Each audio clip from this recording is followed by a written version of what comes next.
This is VOCM Open Line. Call 709-273-5211 or 1-888-590-8626. The views and opinions of this program are not necessarily those of this station. The biggest conversation in Newfoundland and Labrador starts now. And now your special guest host, Anthony Germain.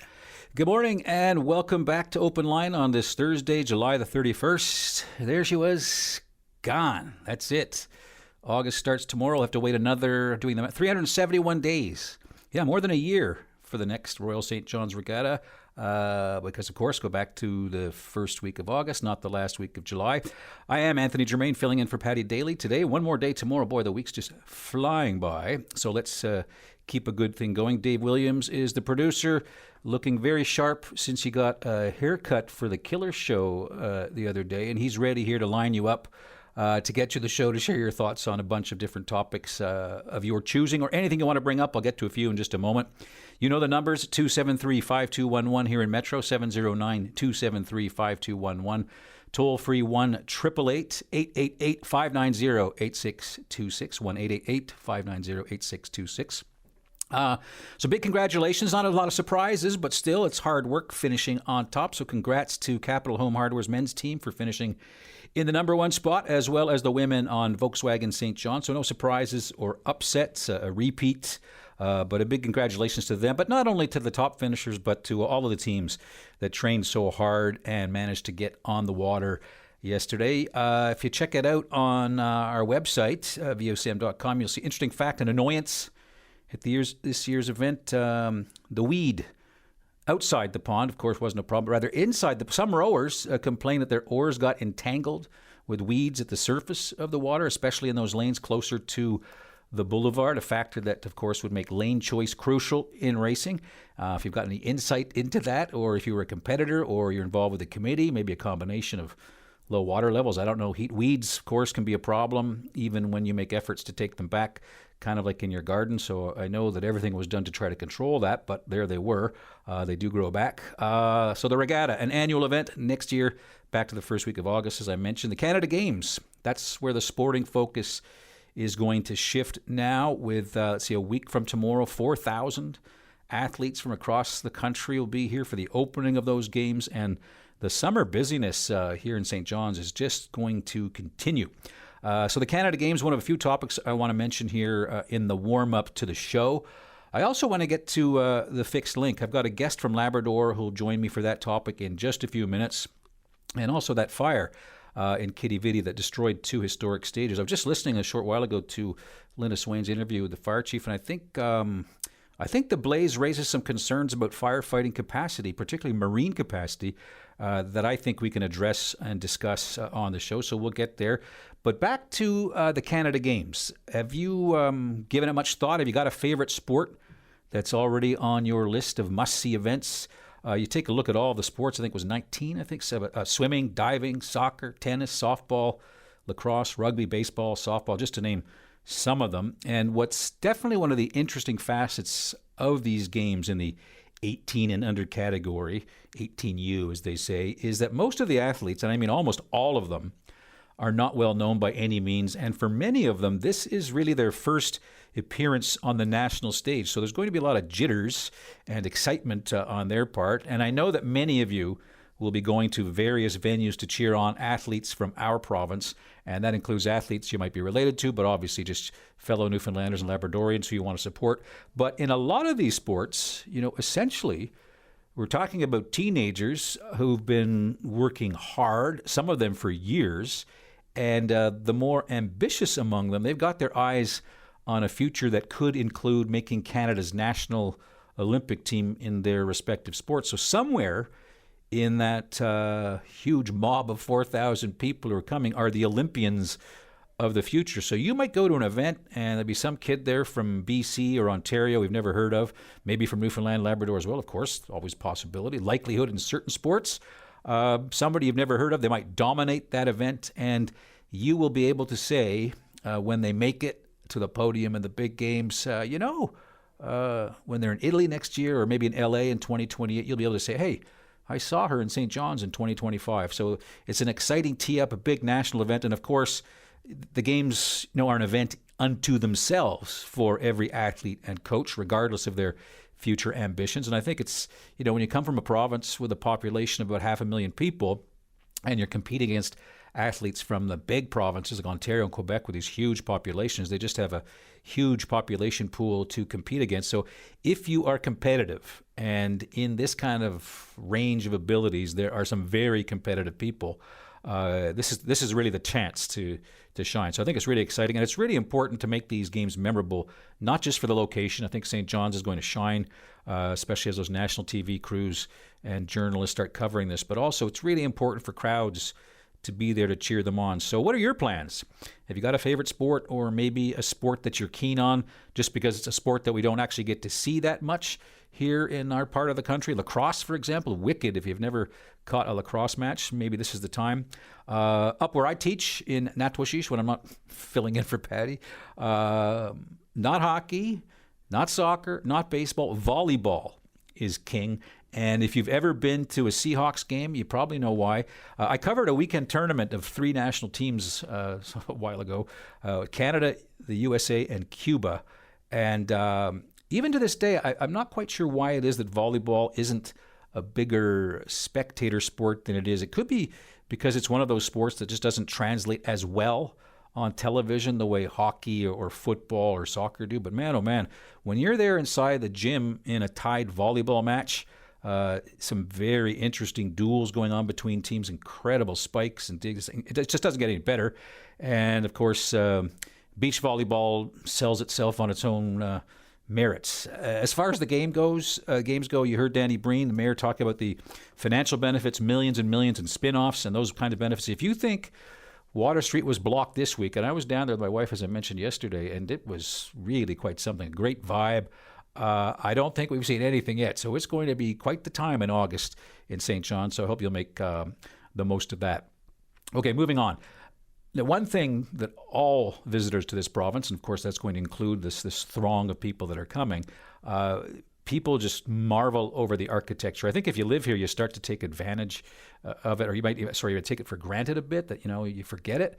I know that when I leave St. John's and I come back, and especially the way we've got the sun today and the way we've had it, it's just, when it's sunny in St. John's, I don't know if there's a better place in Canada. Maybe there isn't, but 2 cities, maybe Quebec City, Vancouver, give it a good run for its money. It's just a spectacular place, and I say that with absolutely no bias, of course. But there will be a couple of structures, sadly, that some people won't get to see, and I'm talking about those 2 stages in Kitty Vitty. Unique buildings, not likely to be replaced, structures that were built in tricky locations. And I just want to be clear, I've got nothing but respect for the St. John's Regional Fire Department, like all fire departments. But I have to say, when I heard the comments from Platoon Chief Mike Hall that all they could do was watch it burn because the pumper trucks didn't have the capacity to get water on the other side of the inlet, that did make my eyebrows kind of went up, and I've received quite a few emails and texts about it. The fire chief, if you heard the interview a short while ago on VOCM, he praised local residents. They used boats and buckets, and it seems as though, as the fire chief said, it was thanks to their efforts that the fire didn't spread to a 3rd structure. And I had just assumed, I don't know if I'm naive or just my imagination, but I just assumed that there was some kind of firefighting watercraft for a situation like this. Now, in fairness, the chief did say that it turned into what he called a controlled burn, and as I mentioned, all they could do was watch. But if a structure burns, and in this case, I think there's an admission that at one point he said it went up like a jet, fuel stored within, accelerants, fuel tanks. I mean, perhaps it could have been much, much worse, even for buildings that are nestled inside rocky cliffs. We've certainly seen the dry conditions this summer, fire bans everywhere. You get the winds, a few embers, especially given the pictures of those fires. Anyway, I just find it a little surprising, and I know a lot of people, just assume there's some kind of boat with the ability to pump water directly from the sea, or some kind of gear for an accident like this, because fire departments in North America, typically in cities, they go through emergency preparedness planning and analysis where they try to imagine all kinds of possibilities, and they make plans for, okay, let's sit around, what if? That's not likely. What if this happens? What's the plan?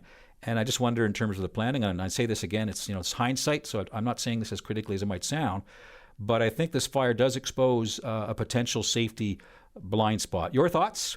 give me a call here in St. John, 709-273-5211, 709-273-5211. Toll free across the province, 1-888-590-8626.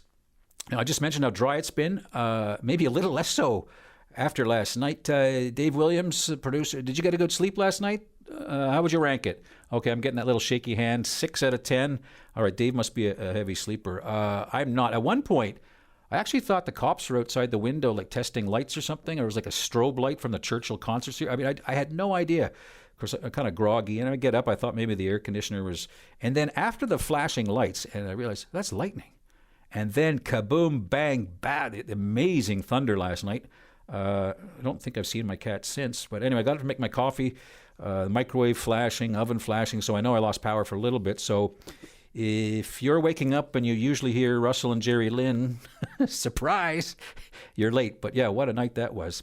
Okay, one more topic before we get to the break. As I was kind of prepping for this gig, you know, you get, even after you've been behind a microphone for a little while, you still get butterflies, which I think is a good thing. So I tried to shake off some of the lightness of summer and get a little more serious about important stories and read in, as they say in the journal biz. But I really could not have predicted how many people this week would want to revisit the idea of a mega project in the form of a construction of a fixed link, a tunnel between the Northern Peninsula and Labrador. You know the idea, a tunnel that would cover over 16 kilometers across the Strait of Belle Isle between Point de Moore and Yankee Point. Now, last time, I was trying to do a little more digging on this. I think the last time this was looked at in a serious way, at least provincially, back in 2018, Dwight Ball was premier. The cost estimate for this project then, and as you know, things in 2025 more expensive than 2018, but in any event, the premier, Dwight Ball, calling that a nation-building project. You fast forward 7 years to 2025, and we find ourselves with a prime minister, Mark Carney, who says he's looking for nation-building projects. A lot of trucking and shipping companies and interest groups, Canadian Truckers Association among them, they're in favor of the idea. I can certainly imagine a lot of the trades and construction industry would like to see this go ahead. And I was kind of thinking, I was just looking at the price tag. So the estimate back in 2018 was like $1.7 billion. And I think there was a time in this province, a generation ago maybe, when if you told Newfoundlanders and Labradors, hey, got an idea, it's $1.7 billion, they'd be shocked. But nowadays, in the hindsight of certain mega projects that won't be named, what's $1 billion? However, there are cost overruns that happen with mega projects. Would that be the case? Could that be the case? I don't know, but certainly we seem to be in a climate where every provincial premier is knocking on the Prime Minister's door saying, hey, how about this? How about that? So what about a fixed link? Going to discuss that topic, and I hope you'll stay tuned. Philip Earle, the Liberal MP, is going to join me once we get past that break to kick off that discussion. So don't go away. We'll be right back after a couple of moments here. Okay, let's launch the show. The numbers to call here in St. John, 709-273-5211. You can jot them down if you want to call a bit later, 709-273-5211. And toll free right across the province, 1-888-590-8626. So for you people far from St. John's, Labrador, 1-888-590-8626. Going to go to Labrador in just a sec. If you were listening to Open Line yesterday at the tail end of the show, Jordan Brown, the NDP MHA for Lab West, he called in. It was the last day as member of the House Assembly Forum. He wanted to get in on some of the discussion, which has gotten a lot of traffic on the show this week on Open Line, a fixed link, a tunnel between the Northern Peninsula and Labrador across the Strait of Belle Isle. While Jordan Brown is saying farewell to provincial politics, he wanted to put one last statement on the air about his support for the idea, went back and talked about how he has been a proponent for a while. Philip Earle is just starting his political career. He is the Liberal MP for Labrador, and he joins me now. Philip Earle, welcome to the program. Good morning, Anthony. Thanks for having me on. Good. I'm glad you could make it. So maybe, you've sort of had your finger on the business community in Labrador and, of course, a whole of other facets of life in the big land. Before politics, you were involved in transportation. So I gather that this whole idea is something that people in Labrador have been talking about for quite some time. How did this idea for a fixed link evolve when you think back over, the last 10, 15 years? Yeah, I'm happy to chat to you about that. I think I'll take this opportunity to thank Jordan Brown for his public service. He's been a great MHA for the region of Lab West, Great Labradorian, and public life is full of challenges. And the individual put his name forward, was elected. So I want to thank him as a fellow Labradorian for his public service. Talking about the fixed link, I believe it's important, Anthony, to talk about Labrador, and Labrador is often viewed as a region of prosperity, and I guess with that prosperity, whether it's the traditional fishery that existed, whether it's the mining sector that we know so well, with that comes priorities for a member of parliament like myself, and I guess with those priorities come competing priorities. So I know you spent your formative years in Labrador. So in recent times, you've been working in Northern Labrador. So you know that some of those priorities for me as a member of parliament are the fact that many of the regions of Labrador still don't have highways. And those that have highways, many of them don't have paved highways. And then there's the airport infrastructures that are primitive at best. But since today you want to talk about the fixed link, I'm happy to engage with that. I believe some of this vision goes back to the 70s when the then premier had a vision of taking the hydro resource out of Labrador via a tunnel between Point-a-Moor in Labrador and the Northern Peninsula. And I believe that opened people's eyes to the fact that, the potential existed to build a fixed link or a tunnel or a means to get from the mainland into the province of into the island portion of the province of Newfoundland and Labrador. Much talked about. I think we heard a lot from former MHA and now business person Danny Dumaris talk about it. You referenced in your preamble former Premier Dwight Ball. So it's always been there as a potential project. Yeah. I believe that we are now on the cusp of something great, and I believe the potential is there to see that fixed link completed. I think, as and I know, Mark Carney during the campaign, part of his strategy for dealing with Donald Trump and apparent efforts to really cause problems, if not strangle the Canadian economy, was to talk about uniting the country from coast to coast to coast. And one of the ways the Prime Minister, at that time candidate for Prime Minister, wanted to do that was by identifying nation-building projects, kind of the way that Dwight Ball actually put it. Is this something that's actually on Carney's radar? Yeah, I'm sure it is, and I know it's on the radar of other provincial leaders. I mean, we heard Francois Legault talk about it, in the last 90 days. I believe all of these projects need to fit into a timeline. I think it's important to also note that when we talk about nation-building projects that our current Prime Minister has talked a lot about both during the campaign and presently, there's no sunset on those. I think nation building is something that we will do forever and ever and ever.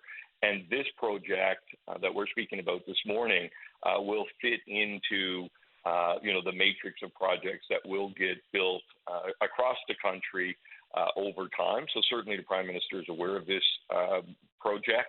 Our provincial government, who took on responsibility to champion this project, are very much aware of it. And I believe that the day will come when this particular project will be built.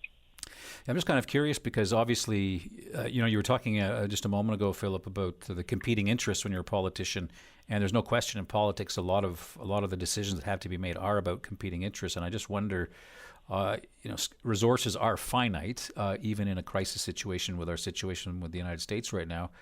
But I was kind of thinking, if Quebec is interested and Newfoundland and Labrador are interested, if it might not be one of those projects that might get a little more attention than some others, because obviously Mark Carney can't greenlight every premier's wish list, right? And I believe that point is well valid, Anthony, as it relates to Newfoundland and Labrador and Quebec, requires a two-pronged answer. I think we need to have economic development in every province to grow the economy. After all, that's what these nation-building projects are about. So when I think about Labrador, I think about Labrador West, where I spent all of last week meeting with constituents, being in the industrial area of our province, and knowing that there's a demand for 1,500 megawatts or more of green energy to be able to build green steel. So that's definitely something that will, power the economy.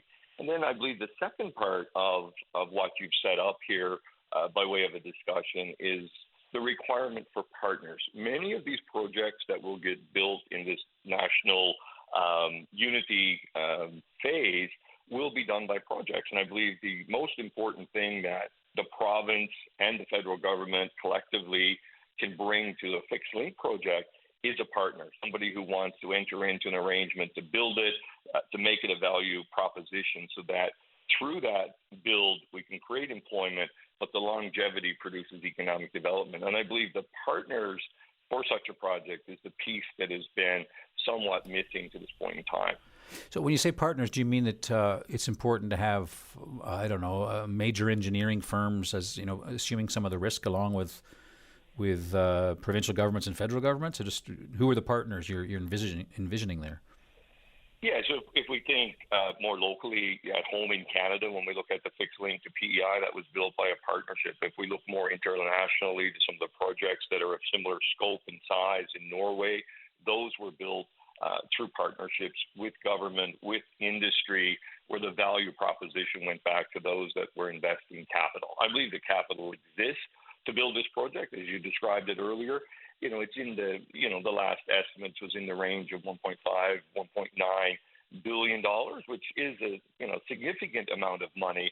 But when you look at that in perpetuity and some of the costs that we are incurring today running what is the second largest ferry service joining our province to the mainland, there's ways to redistribute the fund to build the project. And if I may, on that point for a second, I've seen much over the last few days about, the challenges that people are experiencing getting off the island to get back to Nova Scotia, to get back to the mainland. I want to tell you, Anthony, and you may know this already, your listeners may not, with the highway that's now connected from Labrador, via the 389 into Quebec, the number of tourists, the number of travelers, the number of expat Newfoundlanders that are using that highway to get back home, and in reverse to get back to their homes in the mainland. The numbers, are on bust this season. Yeah. So we do have that second means of connection to the mainland, and I'm happy that we have a tremendous ferry service there, but a fixed link would certainly add to making transportation of goods and people that much more easy to transition back and forth across the country. Yeah, it's funny you mention that. Actually, I've got Newfoundland aunt and uncle who are, I think they're packing up right now to head up there. They've made that highway part of their vacation plans this year. So I'm sure it cuts both ways too. It does, and I mean we've done a great job in Labrador of marketing this area of our province for tourism. And I think what people are doing, they're coming down to see the UNESCO site at Red Bay. They're going to the UNESCO site at Lanza Meadows, and then Gross Mourne, and then to the rest of the province. So I think if you look at it as an economic engine, yes, Labrador brings a lot. The province has got a lot to offer by way of tourism and other industries. All that packaged together is what gives hope to the potential of a fixed link to allow that transportation mode to be drawn upon, to allow travel to be simpler, but by doing so, we create economic prosperity in our province and in our country, and that's what these nation-building projects are all about. Last question for you, and I've got a personal interest in this. You had a very good career working for an airline in Labrador. You decided to take the plunge. How has the transition been from the private sector to your new life as an MP? Anthony, I'll answer your question, and thank you for the question, the way that I've answered it to my constituents. I would have to say that I may not have seen this on my radar. I was concerned that nobody was coming forward to do it. And I listened to some of the negative ads that are running right now on your very station. I listened to some of the things that are being said. It's very difficult today to be in elected office. There's a lot of more reasons not to do it than there is to do it. But if you have a passion for place, which I certainly do, and I'm sure those that do it in all parties do, it's very important to exercise one's democratic right and to be able to put your name on a ballot. I'm still looking for the sweet spot, but I know I'll get there. It's early days, and I'm very, very much looking forward to serving the people of Labrador and delivering for the people that sent me to one such project as the fixed link or the highways to the rest of Labrador, the airport infrastructure that's certainly needed in northern Labrador. All right, Philip Earle, pleasure to talk to you. So if you were a betting man, what year do you think we'll see the opening ceremonies and breaking the champagne on the tunnel on both sides? I don't have a crystal ball that's shiny, but I will say it'll happen in my lifetime, and I have a few years left to go yet, I hope. Okay. I hope I could be there with you, Philip Earle. Thank you very much. Have a great day. All right, you too. That's Philip Earle, Liberal MP for Labrador. Your thoughts on the fixed link? Okay, so I have to Google see how old Philip is. I don't think he's that old. So there you go. Within his lifetime. Hopefully that'll be within my lifetime. What are your thoughts on a fixed link? Dreaming in Technicolor, or is it something that's obviously beneficial? There has not been a single call this week for someone who's against it, which I think is a sign of something. And as mentioned, there is a federal government and actually an opposition that's also interested in building things. There does seem to be a culture of trying to get things done right now in Ottawa, so maybe we've got to pounce on that for as long as it lasts. Give us a call. I'd love to hear from you, and we'll be back to open line. Lots of people trying to get on. If you want to, please join in. Back right after the break. Welcome back. Caller letting us know some difficulties traffic-wise on Topsail Road. This is at Carwood Drive near the Coffee Matters. Their lights are out there in that stop. It's a busy one. Probably connected, I guess, to some of the thunder and electrical storm activity last night. So appreciate that. Heads up. So again, if you're heading into town or out, and Topsail Road's your usual route, traffic's backed up there, so you might want to find an alternate route.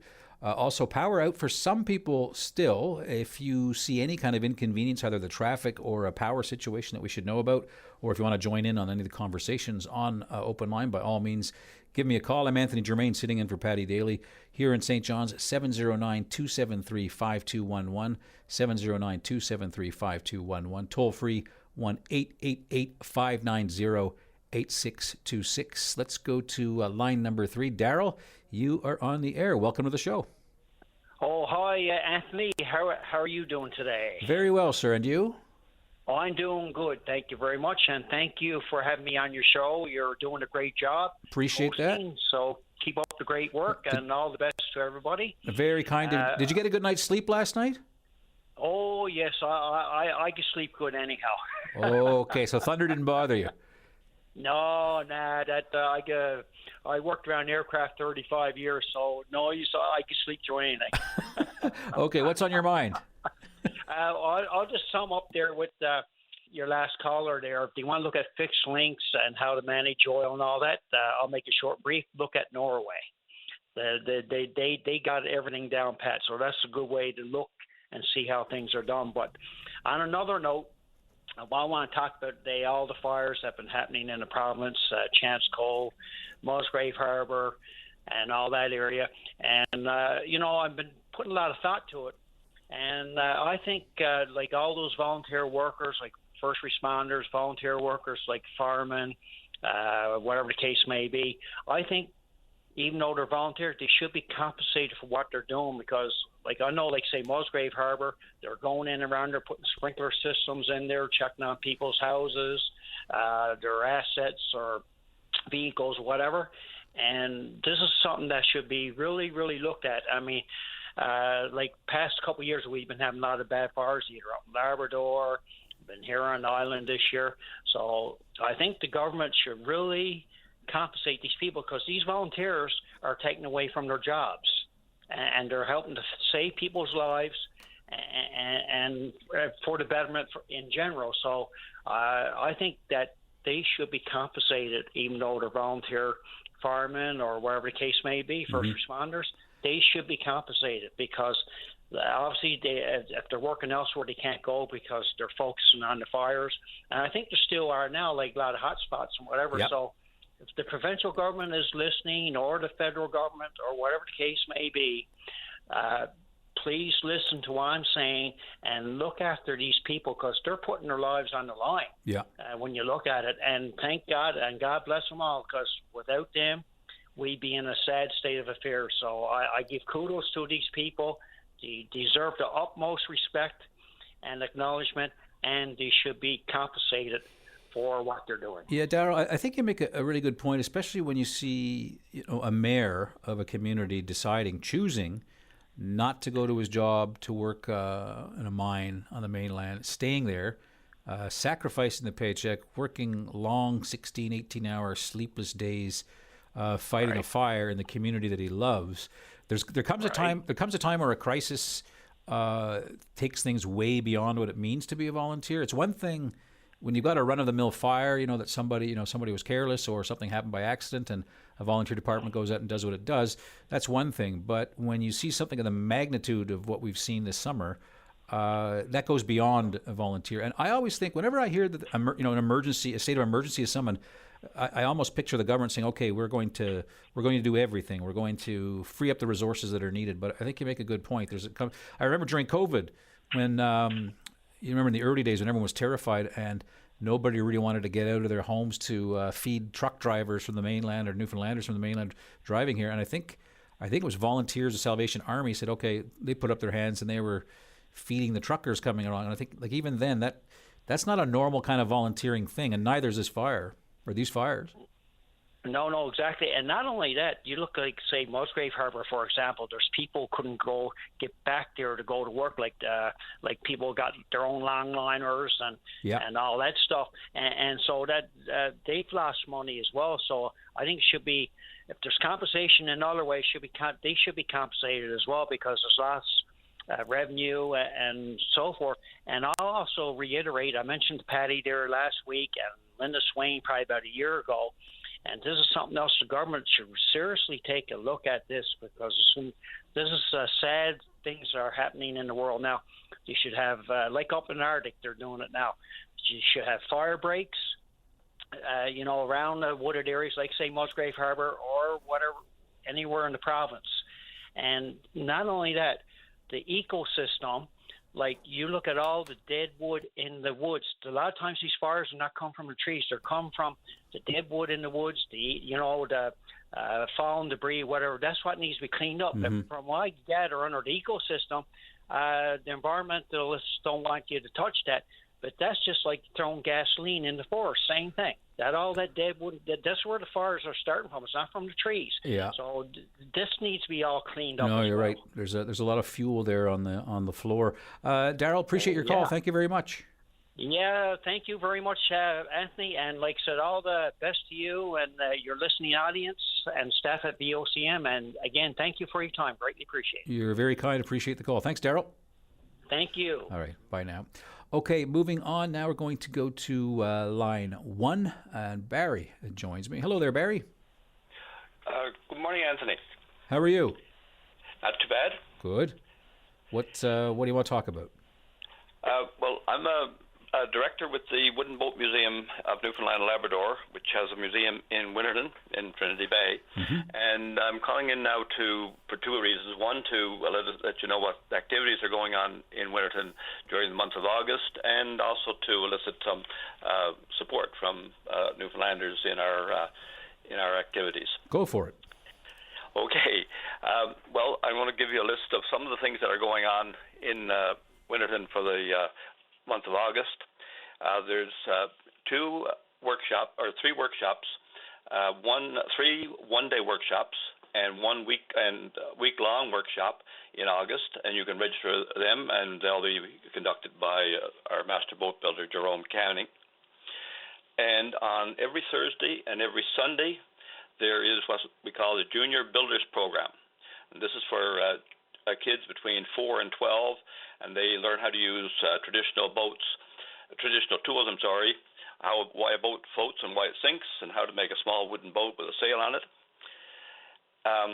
On Saturdays, there's from 1 to 4, there's a Creative Hands program, and you'll see demonstrations of sewing, knitting, crocheting, painting, and much more.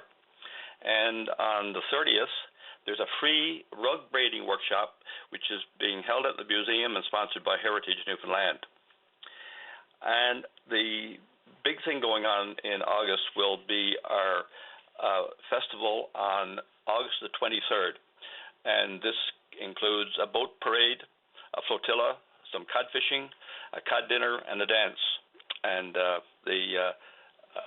there's a limited number of tickets. I'm not sure exactly how many are left, but if you like to have a great day around the bay on the water and have a feed of fish, that's an activity that you should take a look at. Yeah, well, food's always a big draw. It sounds like Winterton's got a great August in store. I just want to ask you about the first parts you talked about, those 3 workshops. What does that consist of?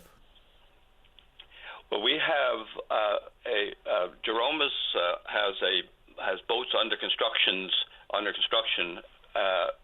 during the summer, and so I'm not sure exactly what the state of the building is in at this particular time, but you can go out there for one full day, and Jerome will do a workshop with you about boat building and using the boat that's under construction there as a backstop for the training that he'll put on for you. Okay.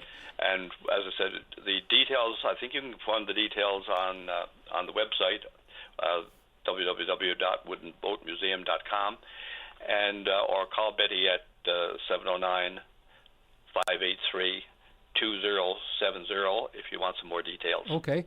Sounds like now, are these how expensive are these workshops? I don't have a price list in front of me. I'm sorry. That's okay. No, I'll give out the number for people to call Betty if you don't want to check out the website. I'm pretty sure if you Google Wooden Boat Museum Winterton, it'll come up. She'll be at that phone number. Okay, perfect. Well, listen, it sounds like you've got a great August in store. I hope everything is packed and you have a great time. Thank you. Okay. Now, the second thing that I wanted to call you about was that we're a voluntary organization, a charitable organization, and we need funds to keep ourselves operating. And so I'd ask everyone that's listening, consider becoming a member of the Wooden Boat Museum. It's only $30 for a season. There are a few discounts and free visits to the museum if you buy it. And it's one of the ways in which we keep ourselves funded. Okay. And as I said, we're a charitable organization as well. So if you want to donate more than that, you'll get a tax receipt for any money that you give us. Okay, $30 minimum. All right, that's good. Thanks a lot, Barry. All the best. Okay, thanks, Anthony. All right, that's Barry Darby with the Wooden Boat Museum in the fine municipality of Winterton. Betty, apparently she knows the cost of everything and knows everything. Betty's number, 709-583-2070. If you're keen on historic boats and boat building and all of the things that Barry was talking about, the workshop, sewing, knitting, cod fishing, rug hooking, give Betty a call, 709-583-2070. I'm Anthony Germain in this week for Paddy Daly, and the show continues right after the break. Hey, welcome back. If you're a volunteer for the Canada Games, I'd like to hear from you. What is it that made you want to give up some of your time? And it doesn't matter to me whether you're an employee of the city or the province and you might be getting a little bit of assistance in the form of a few hours pay if you volunteered. I'd just like to know why you want to get involved. If you want to share that with me, maybe there's a particular venue or some kind of special task you've been given, let me know why. I'd like to hear from volunteers. Volunteers really make so many things happen. 709-273-5211 here in St. John's. 709-273-5211. Toll free 1-888-590-8626. 1-888-590-8626. All right, the Summer Games, not a place for probably, I think, the most popular sport in the country, which is ice hockey. However, ice hockey has certainly been in the news over the summer. And line 2 right now, Colin joins me, wants to talk about that. Colin, you're on the air.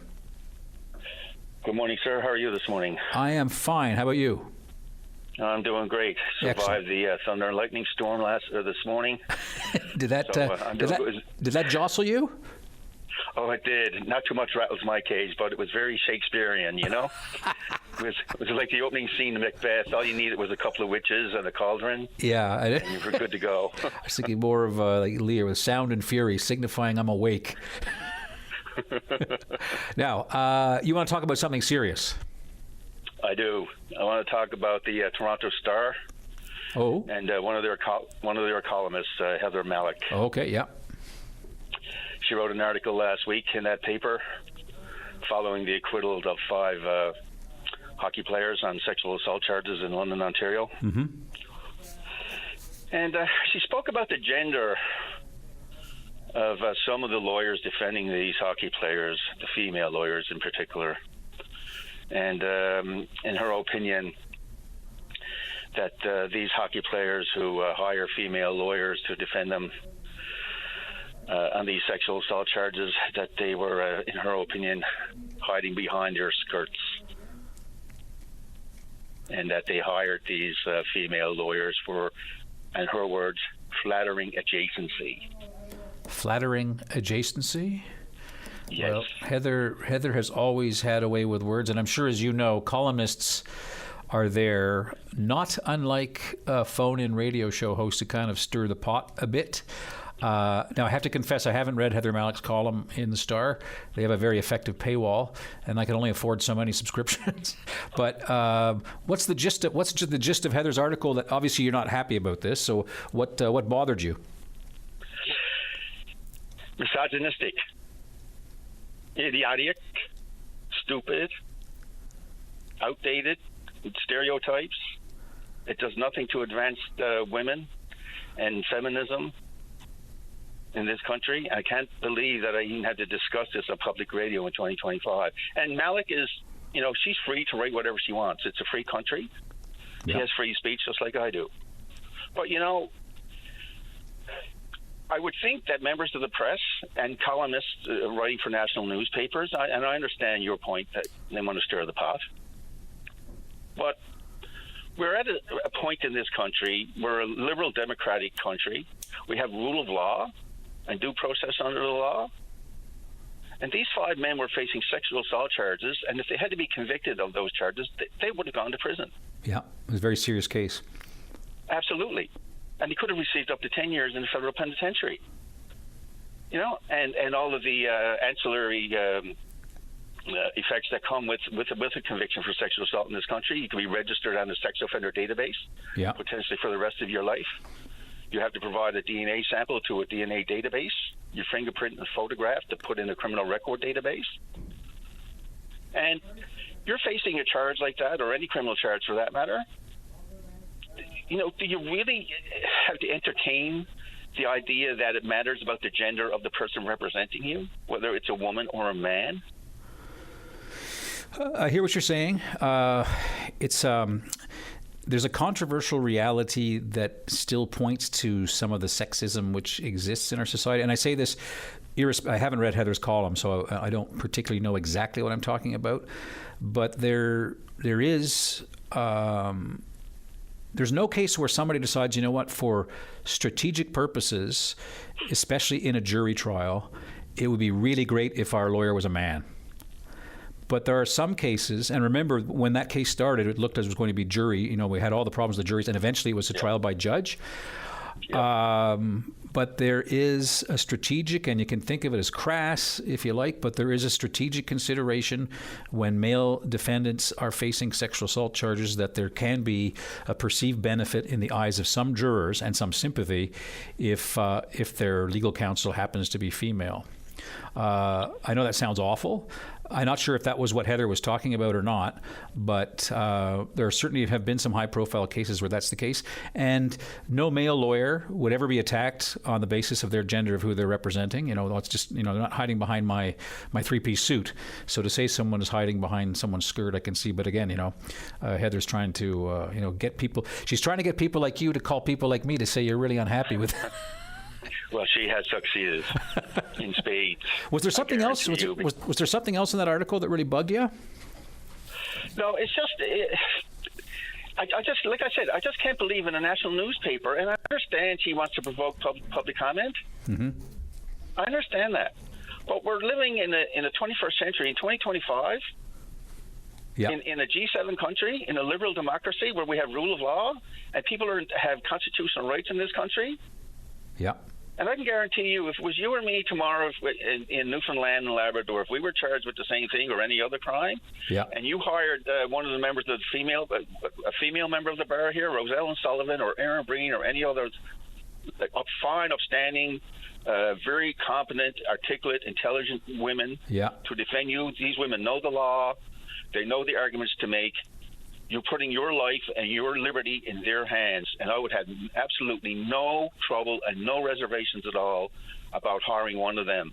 No, neither would I. And the two you mentioned, I would go to, regardless of what I was charged with, because they're just hotshot lawyers, right? But no, I hear what you're saying.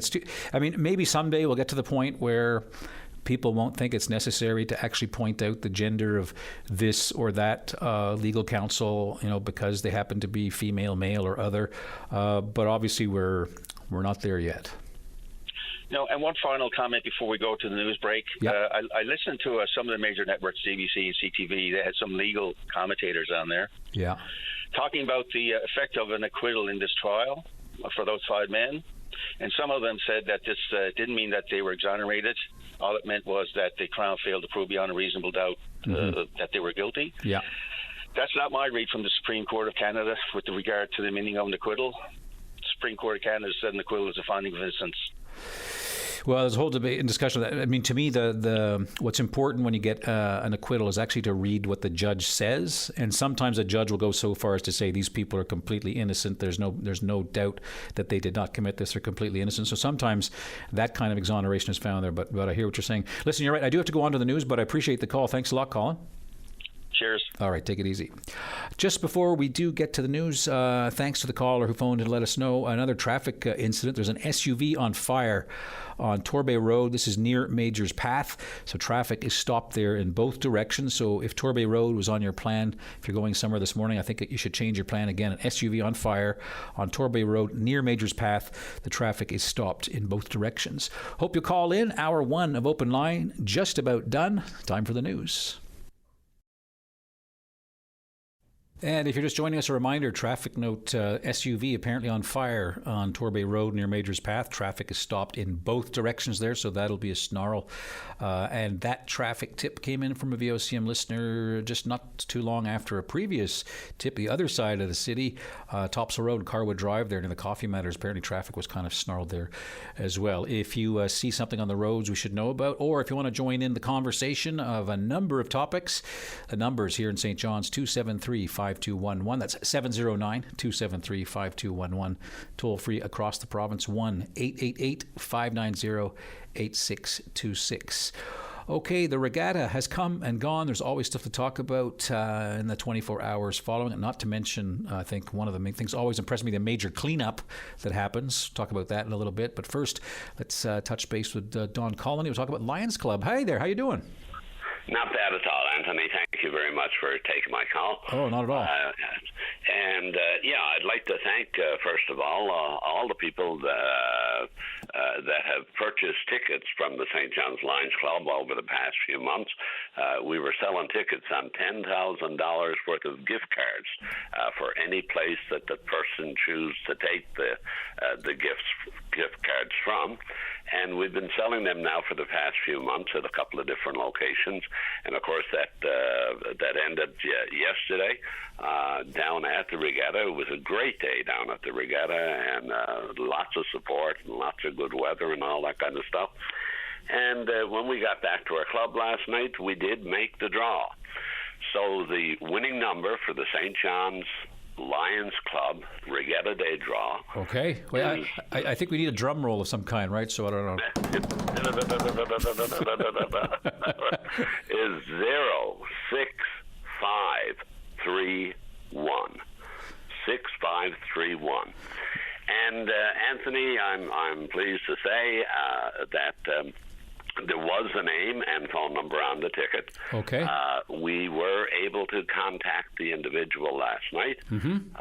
They were in disbelief that what we were telling them was the truth initially, I think. Right. But the lady actually got a gentleman to come on to confirm that we were really telling her the truth. So now she's got to give some consideration as to what types of gift certificates that she would like. But we'd like to thank her and all the people, not only from St. John's, but all around the island, and Labrador and beyond that have purchased tickets and support the St. John's Lions Club for the various things that we're involved with. There's not just the volunteers that are working for the Canada Games, Anthony. There's volunteers that are out there in the community all the time. True. Raising funds and willing to help wherever we can to support needy causes in our areas. So thank you to everyone who has supported us, and I'd like to encourage anybody that is interested at all in joining the Lions Club, particularly the St. John's Lions Club. They can give me a call at 709-726-5975. And I am the membership chair for the St. John's Lions Club, so I'd always love to have the opportunity to speak with you about the various activities of the St. John's Lions Club and encourage new people to get involved. It's a very rewarding thing, Anthony. I've been involved with the Lions now for 15 or 16 years, but we just had a gentleman in our club that celebrated his 65th continuous year of being involved and 100% attendance each of those 65 years in attending all the meetings of the St. John's or Lions Club, because he was initially a member of the Port of Bath Lions Club before he moved to St. John's. Okay. There's Lionism is alive and well. We do have around 94, 95 Lions Clubs across the island, and I encourage you to reach out if you're interested in your community to help out any of the Lions Club, because they're always there to help to serve the community. 65 years, that's incredible. Yes, the gentleman, and he takes great pride in being able to say that he's been there for 65 years as well. Yeah, no doubt. Listen, appreciate the call, Don, and I hope that people take you up, and I hope that you get to use the money from this fundraiser. $10,000 prize is fantastic. $10,000 gift card prize is amazing, and I hope that the proceeds help the Lions Club continue to do some of the fantastic work that you do. Really appreciate that. I'm sure it will, and again, thank you to all the people that supported us, not only this year, but all the time, to make life a little bit easier for the people in our community. Okay, thanks a lot, Don. Appreciate that. Thank you, Anthony. All right, Have a great day. Bye-bye. Right, see ya. All right, so there you go. If you want to actually get a hold of Don, the number he gave there, if you're interested in actually becoming a volunteer, 709-726-5975, 709-726-5975, and Don will tell you how you can become a lion. All right, let's go to line one now with Jim. Hello, Jim. Oh, I seem to have lost Jim. We're talking about volunteers, so we'll try to reconnect with Jim. Let's talk to Linda on line 4. Hello there, Linda. Hi, good morning. How are you? Oh, good. How are you doing, sir? Oh, I'm doing very well. Are you a little bleary-eyed from the thunder and lightning, or did you sleep right through it? No, I did not. I woke up, well, it was a shock, actually, because I guess we don't expect to see that. It's been a while since we've seen that sort of, display of light and thunder. So, but no, it wasn't really a long, episode, but long enough. Yeah, it was, no. Long enough. Right. Yeah, long enough, yes, yeah. For sure. So what would you like to talk about? Well, I just heard you mentioning about the summer games and the volunteering, and so I signed up actually quite some time ago when they were reaching out to, the public and to look for volunteers. So yeah, I've been heavily involved with it now for the last little while. There's a lot of stuff in the background for people that probably wouldn't even, fathom, that's involved in that. And it's a wonderful opportunity, to take part in this upcoming. Summer, like I said, summer games. Yeah. It's going to be quite the show. Now, do you know what you're going to be doing? Yes. So of course, once you got your kind of established, you did a little bit of training, and you got a list of stuff that actually has got to be done. Very personal to individual. and it talks about, I guess, your life experience. What kind of things as a person you've done in your past experience in your job, and it highlights things there that kind of makes you, I guess, a good fit for this, various opportunities. So for me, of course, would be food and beverage. I've been working in the food and beverage hotel business for 40 plus years. Right. And and of course, volunteering has been a very thing that I've been doing, since I moved here to St. John's, actually. I've always been a very advocate for volunteering.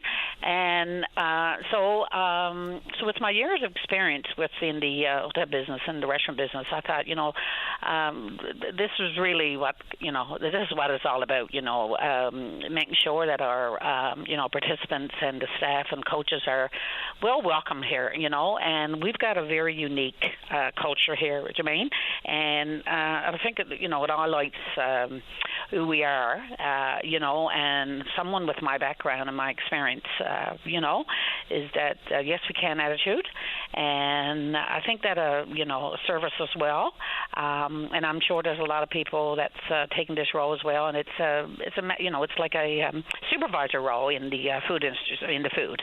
So Okay. I'd be overseeing the staff, making sure that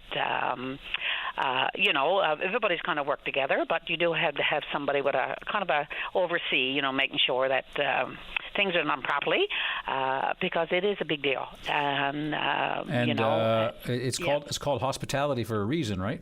Yeah, and it is, and we got to get this right the first time, and everybody that's on the board that has been doing the training and showing up for meetings and things like that. Man, everybody is so excited about it. You know, it's probably going to be a one-time opportunity to do this. I'm thinking maybe, here in St. John's. It's certainly once in a generation for sure. And I had a friend named Harry who volunteered way back in 1988, the Winter Olympics. I wasn't there, but I remember he told me it was an event that changed his life. That just meeting Canadians who had never been to Calgary and kind of showing off Calgary because he was proud. And I know a lot of people, whether they're from St. John's or not, or people who are from around the Bay who are make St. John's home or the area. I think right. that's what's going to make the games fantastic. Yes, and then of course my oldest daughter, she's on board with me as well. Okay. So we're both taking it, a little step up there, and it's all about the learning, the learning, of course, opportunity for your kids to participate in, and I just think it's wonderful, and the amount of good for you. Professionalism, that comes inside of the, that is it really is going to be well representative of us here in Newfoundland, I do believe, and well, I can certainly hear the enthusiasm in your voice, and I think the 2-for-1 deal with you and your daughter, that's a great bonus, and I can tell, if they've got volunteers like you and your daughter working, the games are going to be fantastic. Really appreciate the call, and I hope you have I hope you have a wonderful games. Thank you very much. Appreciate it. All right. Bye now, Linda. All right. Going to continue to take your calls right after the break here on Open Line. Welcome back. Not sure if you're keeping your eyes on the international news, particularly between Canada and the United States. The deadline for that trade deal, now that was a deadline that Trump basically made, a Trump-imposed deadline, is tomorrow. Carney and various business delegations saying, well, we don't know if that deadline's real or not. Well, now apparently Trump not happy with Canada because Carney and the Canadian government have decided to join a stance on Palestine, with France and Britain saying Canada is ready to recognize a Palestinian state. And Trump put out in his Truth Social, wow, Canada has just announced that it's backing statehood for Palestine. That will make it very hard for us to make a trade deal with them. So make of that what you will, but we're looking at potentially the tariffs getting hit with a 35% tariff as a sort of fact of life after the Europeans managed to get a 15% deal out of Trump. So obviously the next couple of days, who knows what's going to happen in our trading relationship with the United States. One of many topics you can call in on if you want to talk about something more local. By all means, feel free. The number is 273-5211 here in St. John, 709-273-5211, and toll free right across Newfoundland and Labrador, 1-888-590-8626. Joining me now on line 3 is Chris. Good morning, Chris. Yes, good morning, Anthony. I appreciate the opportunity to get on. I didn't want to get on 2 times in 1 week, but this is a very, very topic that I'm very passionate about. Is talking about our subsea tunnel, right, from the northern peninsula to Labrador, and we had an MHA, I think. At the start of the show, talk. No, just correct you there. So just a second. So yesterday the MHA was on at the very end, and that was Jordan Brown, who's leaving politics, saying that he was reiterating his support. And this morning it was Philip Earle, who's the federal MP. So you had 2 politicians. But I think you're the guy who's kicked this whole thing off. Yes. Well, I mean, it's hard to put in words, how important that this is to Newfoundland. Nobody in Newfoundland right now can say that they're going to Nova Scotia this evening, or New Brunswick, or Toronto. You cannot predict with certainty and say to anybody, I'm going to New Brunswick this evening, because we have a vulnerable part across to mainland Canada, which is the sea, and you're depending on a ferry. But if the tunnel was put through, then you can come out and say for sure, I'm going to New Brunswick this evening. And that's going to make an incredible difference to the province of Newfoundland. It would, if it happens. Right. Okay. And then what I found out is I'm a person that has always swam against the current in life. I just can't do what normal people does. I've taken buildings when there was nothing there, only grass and rocks and everything, and turned it into a beautiful structure. And I'll tell you, it's no trouble to get somebody to sit down on your sofa when it's built. But get them to go up there on when there's all grass and rocks and trees and everything, and envision what you envision, you're not going to get nobody to go there. And this is the same thing that is happening with this project. It's going to get built, and money, it comes up about billions of dollars. The money will come. And the other thing is that, we just seen the White West Rose project built. I worked on the White West Rose project, and I worked with the Norwegians. Yeah. They're incredible. They know this stuff. Yeah. So let me ask you this, just a little bit of a devil's advocate question, because I think for some Newfoundlanders and Labradorians, when it comes to mega projects, I'm thinking of Muskrat Falls, when you sort of think of what the cost overruns could be. And I think a tunnel there's probably less room for things to go wrong in a horrible way. But what would you think of a kind of so feasibility study happens, and a bunch of companies, big engineering firms, Siemens from Germany, Norwegian companies, they bid on it, and instead of putting tax dollars up there, you allow this company to have to put tolls on this tunnel for 20 years, kind of like what they did with the Confederation Bridge.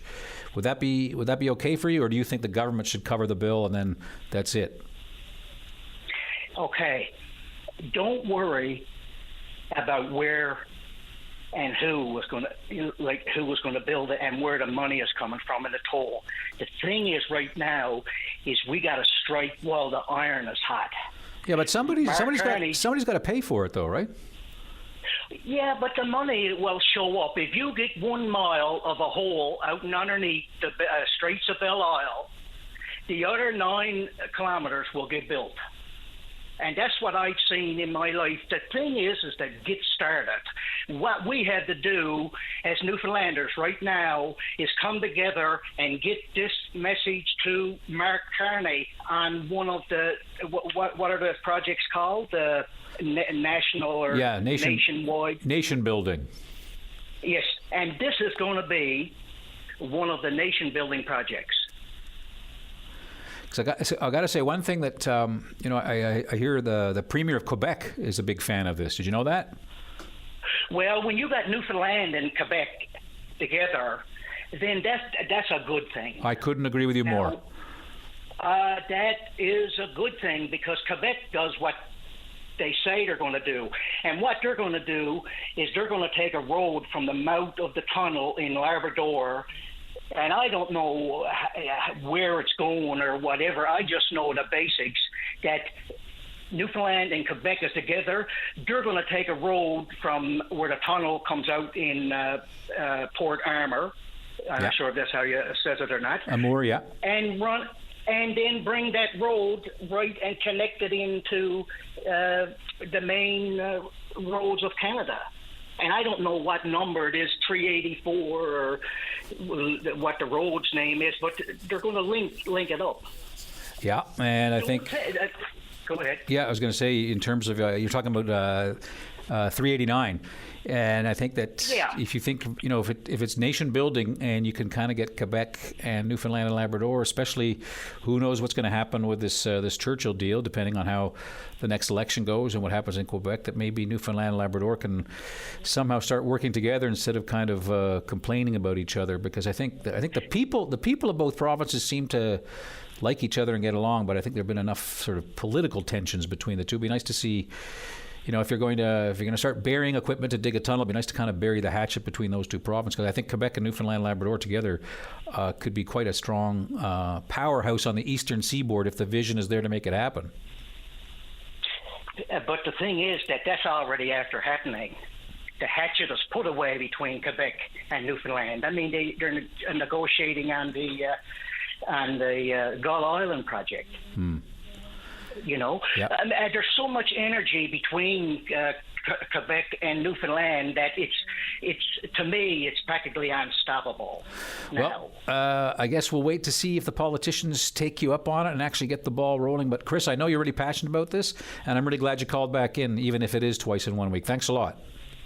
No problem. All Enjoy right. your day. All the best, sir. Okay, bye-bye. All right, there we go. Now, the fixed link, certainly a hot topic that I wasn't so prepared for, but a lot of people, I'm surprised no one's called in to sort of say why they don't like the idea. Who knows? We've got an hour and a half left in the show. That might yet happen. I'm Anthony Germain, sitting in for Patty Daly. We're going to get to the break, and when we come back, we'll take more of your calls here on VOCM's Open Line. Welcome back. Anthony Germain here, filling in for Patty Daly today and tomorrow. The week is definitely flying by as fast as everyone warned me it would. If you want to get in on the conversation about the various topics, or if you want to raise some new topics, love to hear from you. Phone numbers here in St. John's, 273-5211. That's 709-273-5211. Toll free 188. Let's try that again, Anthony. 1-888-590-8626. Let's go to line 2. Wade, you are on the air. Good morning. Good morning, Anthony. How are you today? I am very well. How about you, sir? I'm not bad, buddy. Not bad. I'm just a little perplexed. I see Jerry Byrne coming on the news all the time bitching about Ottawa and Ottawa not doing what they promised, i.e. the ferry. But in saying that, in my understanding, the ferry was a proponent of interprovincial trade, and the Newfoundland government have intentionally missed meetings in regards to the interprovincial trade because Jerry Byrne is worried about the brewery in Newfoundland, or he's worried about pulp and paper in Newfoundland. He's only ever concerned about the business aspect and maybe a handful of people that business serves. What about the rest of Newfoundland? I don't understand how the Newfoundland government can get on and blame everything on Ottawa when they're in the same party. I know one's provincial, one's federal, but they're both liberals. And like I say, they're not upholding, Newfoundland. It's been all over the news that Newfoundland is one of the only provinces that's not showing up to these interprovincial meetings. And I know for a fact, the Newfoundland people with families such as myself and everybody else would benefit from it. Here we're paying almost $6 for 2 liters of milk. In Nova Scotia, I get 8 for $6, 8 liters of milk. Beer, for instance, in Quebec, you can get 3 dozen of cans for $60. Here in Newfoundland, 2 dozen of cans is $60. and Jerry Byrne comes on talking about business. Like, is the Liberals that far out of touch with the people that they don't understand what's going on here with bills, hydro bills and everything else, and gas, and the government trying to drive everybody to electricity and stuff? Like, are they that out of touch with the people? You can't even get in contact with anybody anymore. My member of Parliament, I don't think we got one anymore. She resigned. And our MHA, Eddie Joyce, if you want to catch him, you got to catch him at Nanny's birthday party on the weekend. So, like, what do we do? What can we do? Well, Wade, you're kind of poking a hornet's nest there, and I got to say I'm glad you are, because what has struck me when it comes to politicians, at some point, and obviously politics, it always comes down to, at some point you got to kind of do something or get off the pot. And in the case of free trade, interprovincial trade, I'm not talking about free trade with the Americans or the Mexicans, but do you want free trade with other provinces or not? And I absolutely do, because I've lived in other provinces and I've seen the variation in just food prices. We're on an island here. We don't get nothing, no benefits like Labrador or anywhere like that gets when it comes to isolation and stuff. We have to pay top dollar. This is just one issue that I'd like to kick the hornet's nest about, because that MOU, we're producing probably the most energy in Canada. Now, we're releasing some to Quebec, but like, we're paying more than some cities and provinces that have to import most of their power. Mm-hmm. But none of the politicians wants to talk about that, or nobody wants to talk about the board, PUB. The PUB, yeah. Like, who's controlling this stuff? Because it's not for the people. Like, when we're paying more for electricity than people that don't produce it, that doesn't make sense to me. Even Danny coming on there saying Muskrat Falls, Newfoundland people will gain. All I've done in the last 10 years is pay for it. Where have we gained? Well, I think the former premier said we need to wait, and that the return on investment will be outstanding in about 30, 40, 50 years. Listen. So in my grandkids' lifetime, they might see a 10-cent reduction. Is that what this is going to be?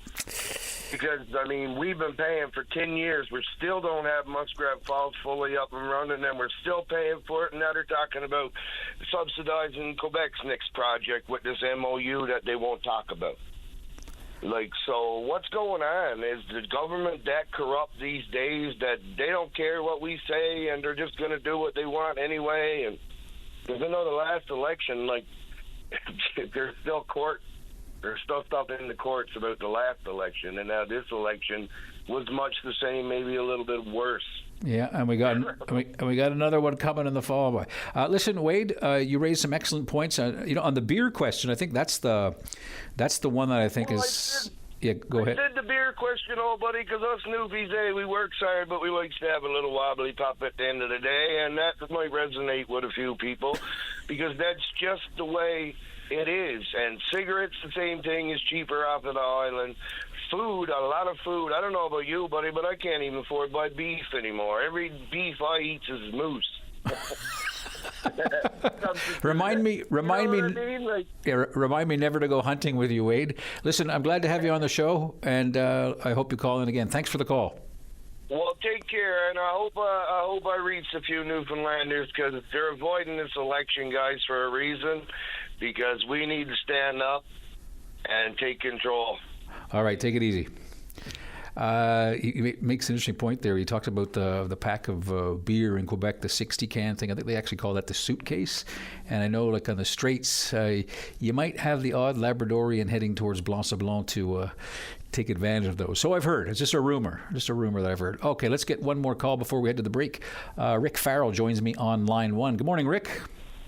Good morning, Anthony. Nice to hear you back on the airwaves again. Oh, listen, I appreciate that, and good to be talking to you on the radio here on VOCM's Open Line. What do you want to talk about?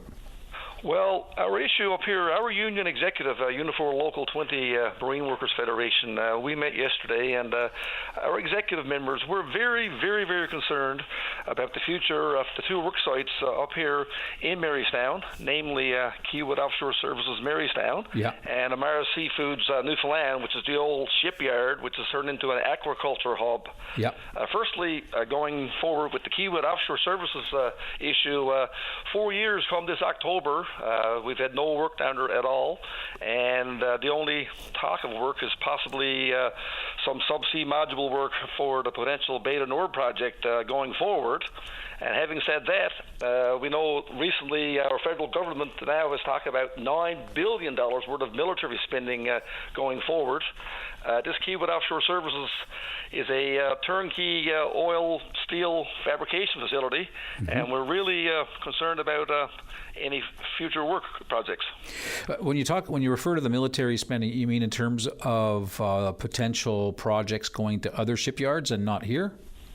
Yes, based on that, whatever, we know that Halifax Shipyard and the Seaspan in Vancouver are really been doing quite well the last number of years. And we're sure that we have the template down here to do steel fabrication work for these jobs. So that would not include complete vessels, but components and parts for those vessels, right? Yes, and we haven't heard much from this. Well, we know that they're not a U.S.-based company out of Omaha, Nebraska, the head offices. But we've had a lot of successful projects here in Marystown over the years to help out the entire Burin Peninsula and all communities for work, and we need work up here desperately. Right. I'm not sure if this actually affects marine workers, because I know you're president of Unifor Local 20, but the big wind project, is that on hold? Does that have any benefit to marine workers, any sort of offshore, any of that? Or is that, what's happening with that? Well, if there are things, modules or things to be constructed, I'm sure that we have the capacity up here to do it, and I don't know what the relationship going forward will be with Kiewit Offshore Services on that issue. Okay. Listen, what I'd like to do, if you don't mind, Rick, because you raised the other aspect there of the old shipyard and the aquaculture hub, I'm fascinated by what is or is not happening with aquaculture down on the Burin Peninsula. So I'll just get you to stay on hold, if you would. We're going to go to the break, and I will be back with Rick Farrell after this break. Is that okay with you? Not a problem. All right. Stand by. We'll be back in a moment. All right, going to rejoin the conversation with Rick Farrell, president of Unifor Local 20 Marine Workers. Rick, you were talking about Kiewit. I want to shift to what you mentioned, the old shipyard as the aquaculture hub. I think a lot of people were sold on what Grieg Seafood was bringing to the region, and as you know, Grieg made a decision to sell its Canadian operations and some of its operations in Norway because they want to concentrate on what's happening back in Norway, in Western Norway. What's the impact of that been on the future for you? Well, when the old shipyard was bought and sold back in November of 2018, that time frame, we were hoping that we were going to have an aquaculture hub from the shipyard with 200 workers going full time. And as you know, unions are not in the business of telling companies how to operate, but we want to know, when is the company going to get up and operating? That's the key word here about creating jobs. So that's the company that bought, I think Cermaq, is that they bought, the company that has bought what Grieg had. Is there any sort of clarity on what the new owner of these assets is going to do? Well, no, we're not involved with Grieg, Anthony, at all. Right. We're called Amara Seafoods Limited. We used to call Amara Base when it got set up first. And we had some feed here stored and offloaded for a couple of years. It only, unfortunately, hired a handful of workers. And, the site needs to be upgraded to get operational to do the things that they had talked about years ago. But I guess what I'm getting at is that I think Grieg did what it did because it could sense what was happening with the United States relationship with Canada, and as well as you well know, most of the salmon that is farmed here is for export. Is there a chill in the industry down there because of what's going on with the United States? I mean, what's your sense of what's going on? Oh, well, chill will be in the air because every time you hear President Donald Trump and his tariffs, no one knows what he's doing from one day to the next. But at the same time, I guess it's positive news that Grieg has a new investor, and hopefully that will translate into the Amara Seafoods shipyard site getting up and running. So what kind of clarity would you like to see? What is it that would give you and some of the workers and your members a little peace of mind? What do you want? Well, for the site to be upgraded, say, from all perspectives, they added a new roof to the back a number of years back.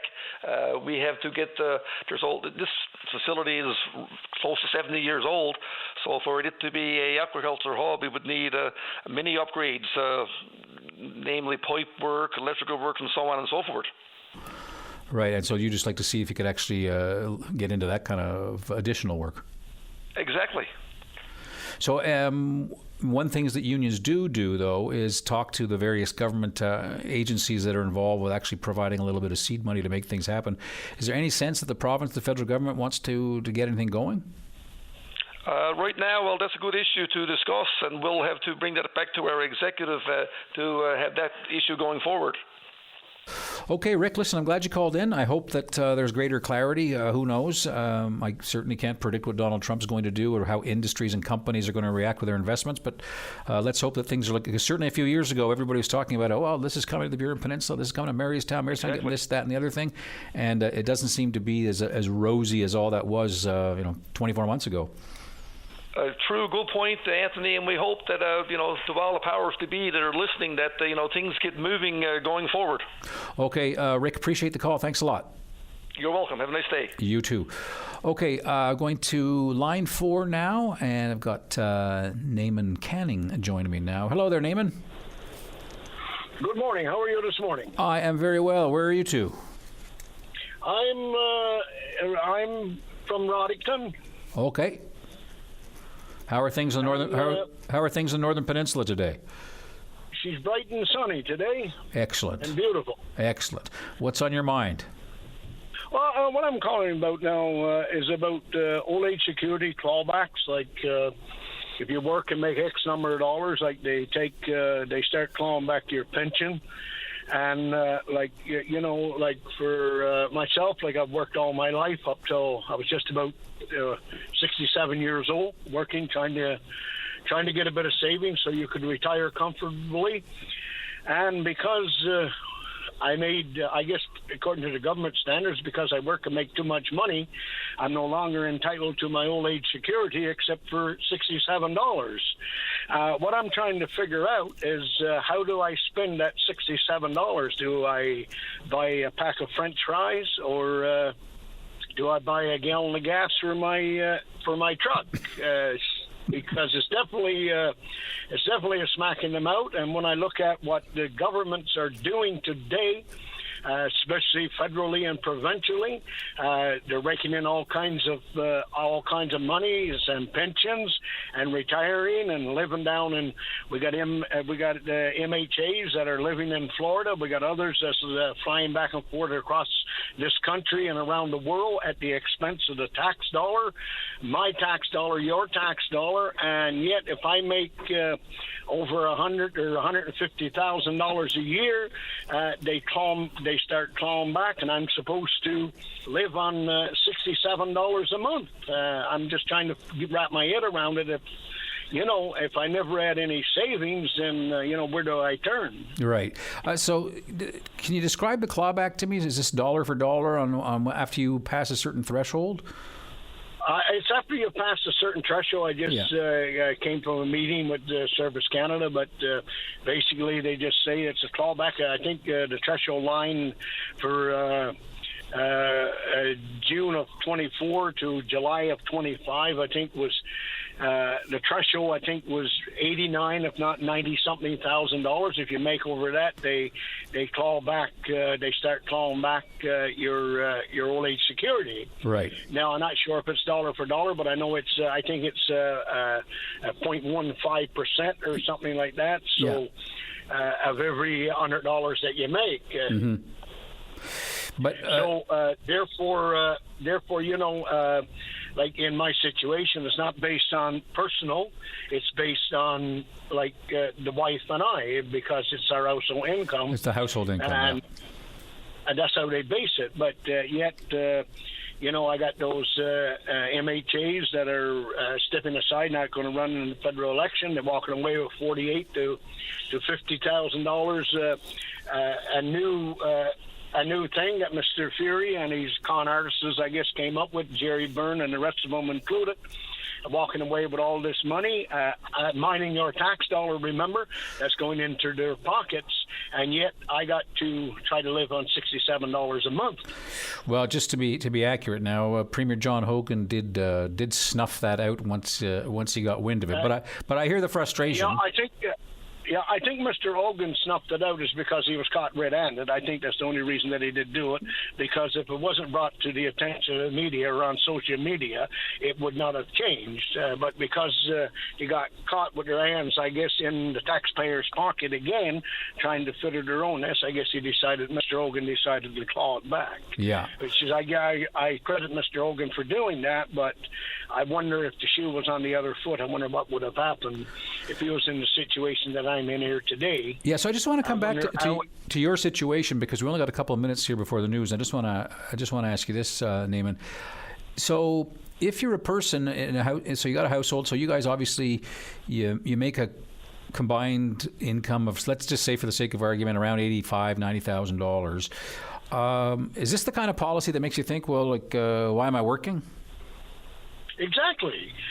Well, actually, the wife and I, we just had the same conversation. Why am I working? Why am I paying in my tax dollars? And yet I turn around and the federal government says, oh, we're going to send another $1 billion over to the Ukraine to keep the war going. We're going to send this over to Gaza, and we're going to bring in another 500,000 immigrants and put them up in housings. That's costing us each taxpayer roughly between $4,000 to $6,000 a month just to keep them in housing and affordable housing, and then in wage subsidies to businesses to cover off bringing these people in, and it's coming at a mining your tax dollar. And this is a problem I have, because I make over $100,000 a year.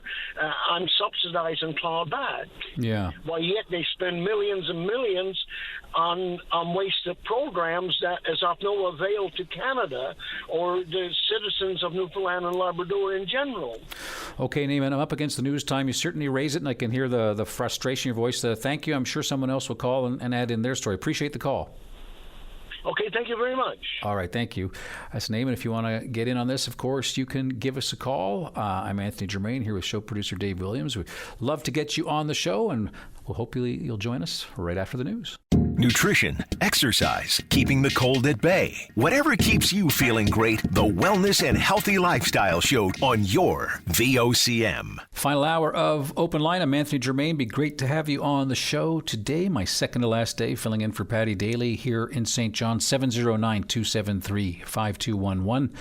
Toll free right across the province. 1-888-590-8626. Going to line 5 to a gentleman I've had the honor and pleasure of speaking with many times over the past decade or so, Barry Fordham. Good morning. Good morning, Anthony. Thanks for taking my call. It's good to talk to you too, buddy. Yeah, always a pleasure. Now, you and I have spoken about so many things over the years. What do you want to talk about? Talk about the food fishery this morning, Anthony. Okay. If you want to ask me questions about anything else, I'm sure I'm always open to that. Okay, I might have one about moose, so let's talk about fish first. Absolutely. This year now we found out there last fall that the moratorium on the codfish was lifted, and me and among others, some other individuals figured this would be the year to try to get the food fishery changed. What we put forward to the government was that we wanted the season extended to open it daily from Canada Day to Thanksgiving Day, and to up the limit from 5 fish to 10 fish per person per day. So there's many different avenues about that, Anthony. We want to see the food fishery made into a safer and fairer system for all. For the extended time, it gives everybody the freeze up their time for the summer, but most importantly, it does allow the Food Fishers Newfoundland and Labrador to pick and choose the days that they want to go out, not when they have to go out. Right. And there's a big difference there. So did you get a sit down? Did you get a sit down with the department on this, or the minister, or? Never got a word from anybody, no response or anything, Anthony. And I had many demonstrations myself. I had one in Ottawa on Parliament Hill when I was there. I had one down on the DFO building on East Whitehill Road, and I had one on the Prince Philip building there at the outside of Joanne Thompson's office. And I sent many emails and everything else. Never heard a sound. Because Joanne Thompson was on Open Line this week, I'm not sure if you heard her or not, but she was saying that the department is going to be doing some public hearings in, I think, September or October this fall. So, I mean, I don't think you're going to get your wish this year, Barry, but I think there is some kind of effort to hear what people have to say about the recreational food fishery in the fall. I gather you will be signing up for that. Yes, indeed, Anthony. And I just want to put something out there for the general public. This public consultation, I believe, in my opinion, Anthony, is going to be in the form of an online survey. Oh, really? I got the feeling that it might involve some public hearings, the old-fashioned way, but I'm not sure. I mean, I can't speak for. I'll try and get some clarification on that. I'll make a note. But I thought that Joanne Thompson said there might be some public hearings. But yeah, it might just be an online survey. I guess I shouldn't say just an online survey, but there's certain things that surveys control that public meetings don't. Yes, indeed. Anthony, I'll give you an update on that now. That's what I was talking about. And yesterday, when I was down to the regatta, I seen Joanne Thompson's tent down that she had there, and I went over to talk with her. Mm-hmm. And she did, in fact, then say, when I addressed the online consultation, she didn't say that there would be possibly a town meetings in different jurisdictions. Yeah, well, I mean, I know that's not what you want to hear, Barry, but at least, if she's listening, the department's listening, then there's a chance to make the case. Now, what you're asking for, that's a lot different than what the current regulations and policy is, right? Yes, indeed. Yes, indeed. I mean, every day, and you say 10 fish instead of 5? Yes, and the increase in the bag limit is to address the food insecurity crisis. We've always referred to it as a food insecurity issue. Now, I'm stepping up and calling it food insecurity crisis, because indeed it is a crisis. And the number of people these days that have boats are very limited. So the majority of people don't have boats.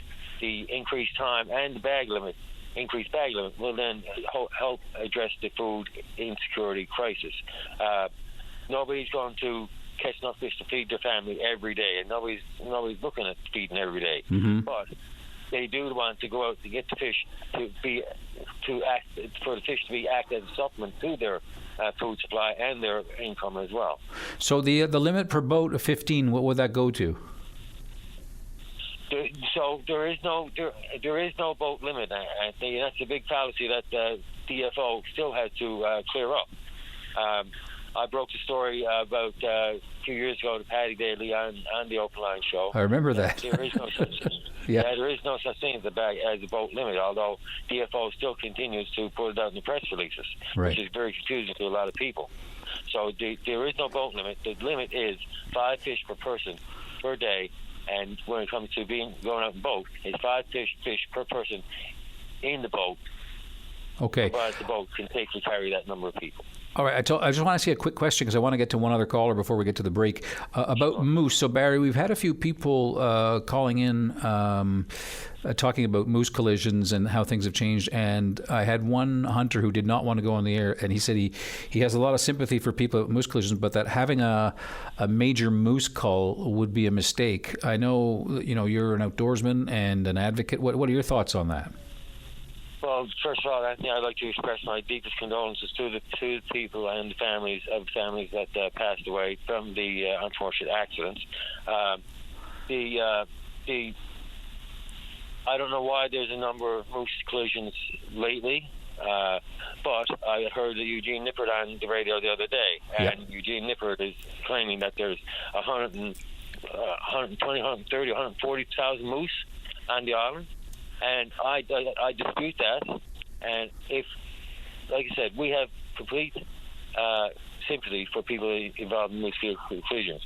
But when SOPAC gets on and start to inflate or exaggerate the numbers of moose on the island, for their own benefit, then I have a problem with that. Right. So more licenses aren't the solution. More license in other jurisdictions, Anthony, the problem with moose on the highway is laid solely at the doors of the Department of Transportation and Highways. Okay. Listen, Barry, always good to talk to you. Appreciate your time. All the best. Thank you, Anthony. It's always been a pleasure, and keep up the good work. Okay, good to talk to you, Barry. It's Barry Fordham. Okay, one more call before we do get to the break. Let's go to line 3. Good morning, Randy. You are on the air. How you doing? You had a call there 2 days ago, or you were interviewing somebody that was looking for these black flying bugs.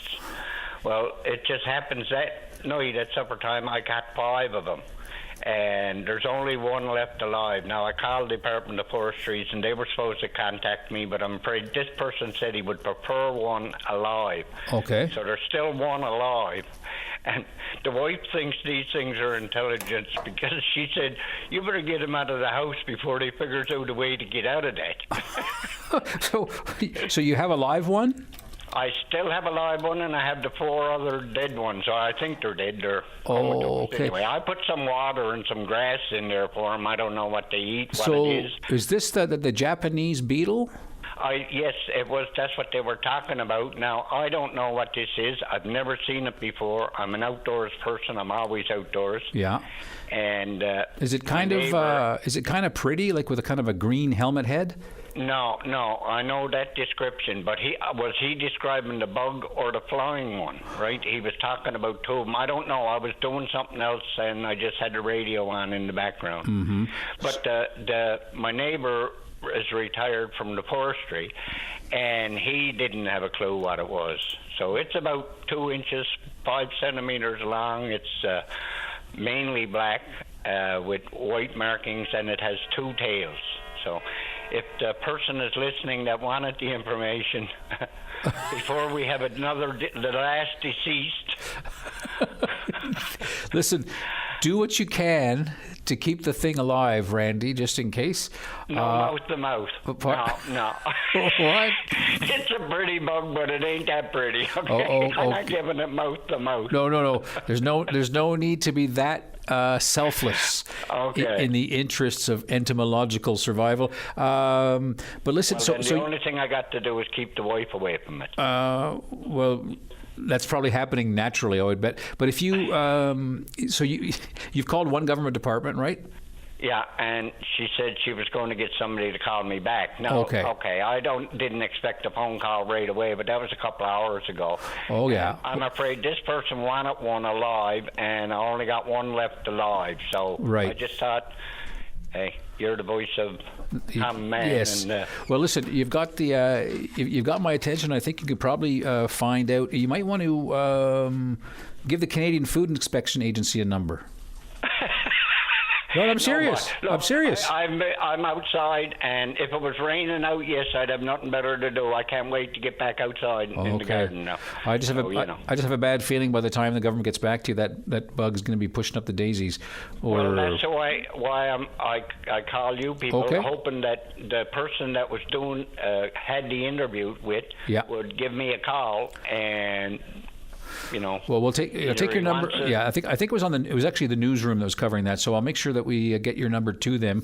And I appreciate the call. It gives me a chance to remind people about these Japanese beetles, which I think may not be the bug you have, but I'm sure not a bug expert. Listen, appreciate the call. Now you get back to the garden. Enjoy the day. I appreciate talking to you. You take care, Andy. Thank you, Randy. Yeah, if you do see, not necessarily these bugs, the 2 tails that are 2 centimeters or 2 inches long, but the Japanese beetle, I encourage you because it is actually a serious pest. Kind of a pretty bug, though, I got to say. If you do see them, the number you're supposed to call for suspicious insects, Canadian Food Agency, Inspection Agency, 1-800-442-2342. That's 1-800-442-2342. If you see these beetles. Okay, we will be back on Open Line right after this break. Welcome back. Let's go to line 1. Keith, you are on the air. Welcome to the program. Hey, good morning. How are you doing? What do you want to talk about?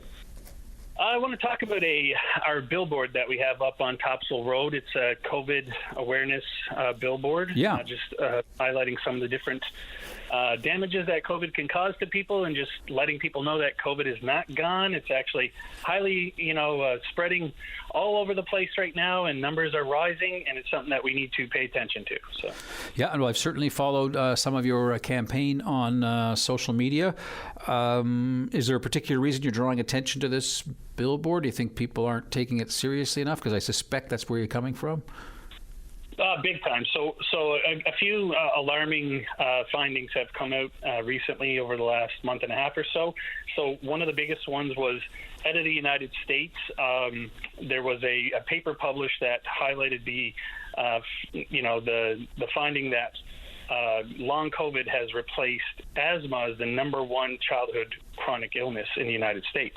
Now, that's super alarming because about 5 million kids have asthma in the U.S., and the number of long COVID sufferers has surpassed that.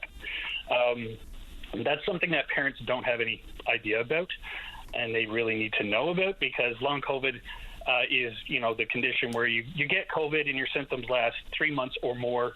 In some cases, a year. It could last forever because of the different damages that COVID does to the various organs and, the immune system, and causing immune dysregulation, so on and so forth, right? So it's things like that the public just doesn't have any clue about because of the misconception that, COVID is just the flu or the cold or whatever else. But the damage that COVID does is very, it's not as abrupt or as acute as it used to be. So now when people get COVID, they think, hey, my symptoms were minimal, so the damage must be minimal as well.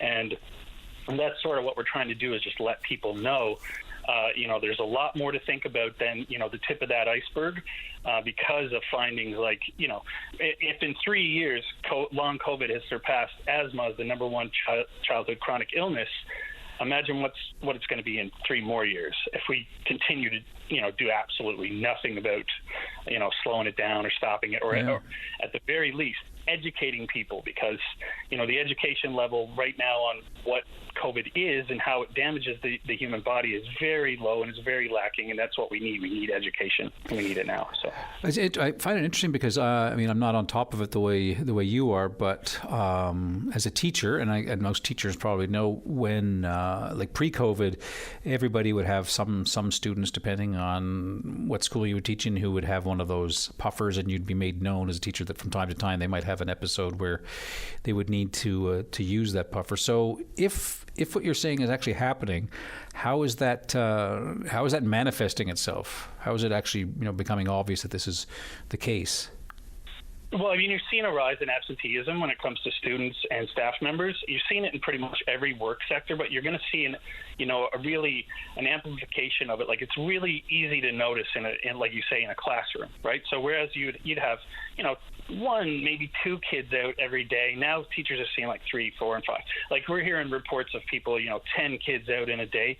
That's unheard of in a school setting, right? So how it's manifesting in terms of symptoms for kids is you're getting a lot of behavior, right? So behavior, goes hand in hand with being physically ill. We all know that. When you're sick, you're irritable. When you're sick, you have, we're hearing the term brain fog. We're hearing, people bring up that they're forgetting things, and they're having a lot of, a hard time concentrating. Well, that's where COVID comes in, right? Because it causes such an impact on the cognitive abilities of anybody who gets it. Now, that impact can be, as it was with different viruses, temporary, or it can be long lasting, right? So for a lot of people, when you hear that COVID can cause brain damage, it literally causes brain damage. Now, for a lot of damage that is done to the brain, a lot of it, some of it can be irreparable. Like, you can't repair it, right? So this is very concerning. So you're seeing kids who are extremely fatigued from the long COVID having to go and, they're expected to perform at the same levels as they were before. A large amount of them were, hindered by this new chronic illness that is, sweeping the nation, sort of thing, right? So you're having a population of teachers and educators and kids who are all dealing with the same sort of symptoms that they really don't understand or recognize, and then they're expected to perform at the same level, right? So what's great is that the CSA, Canadian Standards Association, is putting forward a recommendation that in healthcare settings, all healthcare facilities in Canada adopt universal masking for staff members with N95s or higher, right? So this is a step in the right direction because, as we know, like we didn't just start off society having all the different, safety regulations that we have, hard hats, rubber gloves, steel-toe boots. It takes time, right? So unfortunately, humans are very slow to adapt. We like change when it's, a new iPhone or a new technology, but we don't like change when it means we got to do extra just to survive, right? So as you've seen in the past, now you wouldn't go into a hospital and they're like, we just cleaned off the needle with a paper towel, no big deal, right? We have bloodborne pathogen, standards, and this is going to be the same thing when it comes to air, right? There's a lot of viruses in the air, right? I hear what you're saying, Keith, but I guess if I were to take a different analogy, I'll wear a hard hat when I think I'm near a construction site and bricks and things might fall on my head, but when I'm not around that construction site or in that kind of environment, I might not want to wear a hard hat. And my suspicion is, and I know where you stand on this, but in terms of like a return to masking in some workplaces, and certainly maybe, I can name 3 provinces where that would just be a no-go almost right off the bat. But do you think people are going to warm up to masking again like that? Well, if we look back historically, when seatbelts were introduced, when not drinking and driving was introduced, we had certain provinces that were more resistant to it, right? Fair enough. If we have the Canadian Standards Association, like if they're the ones who are pushing it, it's going to be a lot harder for provinces to go, we're going to go our own way sort of thing, right? And as for like the environmental thing, that's the problem with COVID is it's invisible. You don't know where the work site is. Everywhere can be the work site, right? So especially if you have places that are high concentration, like schools, like hospitals, those are the places that we know are the highest, that's where the most virus is. Obviously, it's the most, you have the most people in the smallest amount of space. So, if you start with a place like the hospital where it's an obvious, that's a no-brainer, right? That's where the most people are there. They're sick, they're coughing. You have people who are working there because there's another study that just came out showing that COVID and viruses, so not just COVID, flu as well, can reactivate dormant cancer cells, right? So if you have somebody sitting in a cancer ward and they're working with somebody who could potentially be passing on COVID to them, it's kind of counterproductive, right? So, but like you said, it's hard to know where that work site is, and it's going to be a hard sell to people. But the bottom line is, if in only 3 years we've gone from, long COVID being something that was, thought to be rare, which, people who knew it wasn't, but if it was thought to be rare and now it's the number one childhood chronic illness in only 3 years, this is something that we got to address. So if it takes a cultural shift or a safety shift, we're going to have to do it. We don't have a choice. Well, I know you're very committed to trying to bring as much attention as possible to your belief that long COVID is being downplayed, and obviously you're doing your bit by trying to publicize it, not just with billboards, but calling a show like this one. And I appreciate you phoning in, Keith. Thank you very much. All right. Have a great day. You too. All right. Long COVID. It's part of me. I have some sympathy for Keith because I think there's just, when you think back to the way things were just a few years ago, I think there's maybe fatigue might turn out to be an enemy when it comes to actually doing what we might need to do or not do. But I can't imagine too many people embracing the idea of masking again. But hey, Keith's got a point, it's got to get serious and people got to get really, really sick or worse sometimes before behavior changes.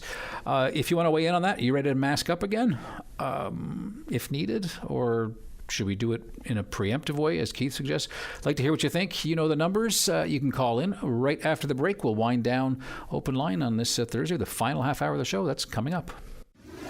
The Tim Powers Show. Join the conversation weekday afternoons at 4 p.m. on your VOCM. Okay, if you're hoping to get on the show, I encourage you to call in because we've only got about 25 minutes left. The number's here in St. John's, 273-5211. That's 709-273-5211.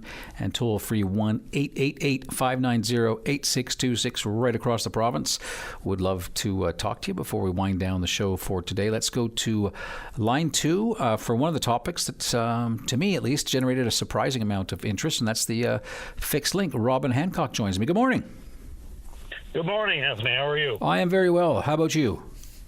Oh, I'm doing great. Anthony, I've just been listening to your show here this morning, on and off there. Been a bit busy, but I've been hearing lots of talk about this fixed link between Newfoundland and Labrador, and I do believe that it is a great idea and that it should move forward. I myself am from the town of Fort Old Labrador, located on the south coast, a beautiful little town. And over the years, Labradorians have had their struggles with depending on a ferry service to get them to and from medical appointments, mainly be the biggest reason. Yeah. I mean, from the months of March to May, we deal with ice pack, everything else in that area. Now, myself, I reside in Grand Falls. I haven't lived there for years, but my heart is still with, I'm a true Labradorian. My heart will always be at home. But, yeah, I do believe that Labrador has everything to gain from this link. Mm-hmm. Now, I got to say, it just so happens that I was I went through Fort Toad just a few weeks ago. I'd never been to that part of the province, and I managed to visit Red Bank as well. Got eaten alive on the Pinware. But that is a beautiful, beautiful part of the province. I know a lot of people listening have been there, but for those of you who haven't, it kind of struck me that if you were to combine the beautiful vista of a Newfoundland outport and then imagine that the rest of Labrador is the backdrop and you've got the ocean on one side, I mean, it's just spectacular. So you come from a very nice place. Yes, and I have family, and I have a lot of friends there that own businesses, and over the years I've seen the struggles that come with having to depend on a ferry service. Do with the Strait of Belle Isle. Obviously, weather is not on our side for the most part, and with the spring ice pack, it affects a lot of businesses. And Labrador, with the money coming out of Labrador right now and everything that's there, I think it would be more beneficial that the link was there to bring Labrador on stream with the rest of the country, right? I mean, they do. It is.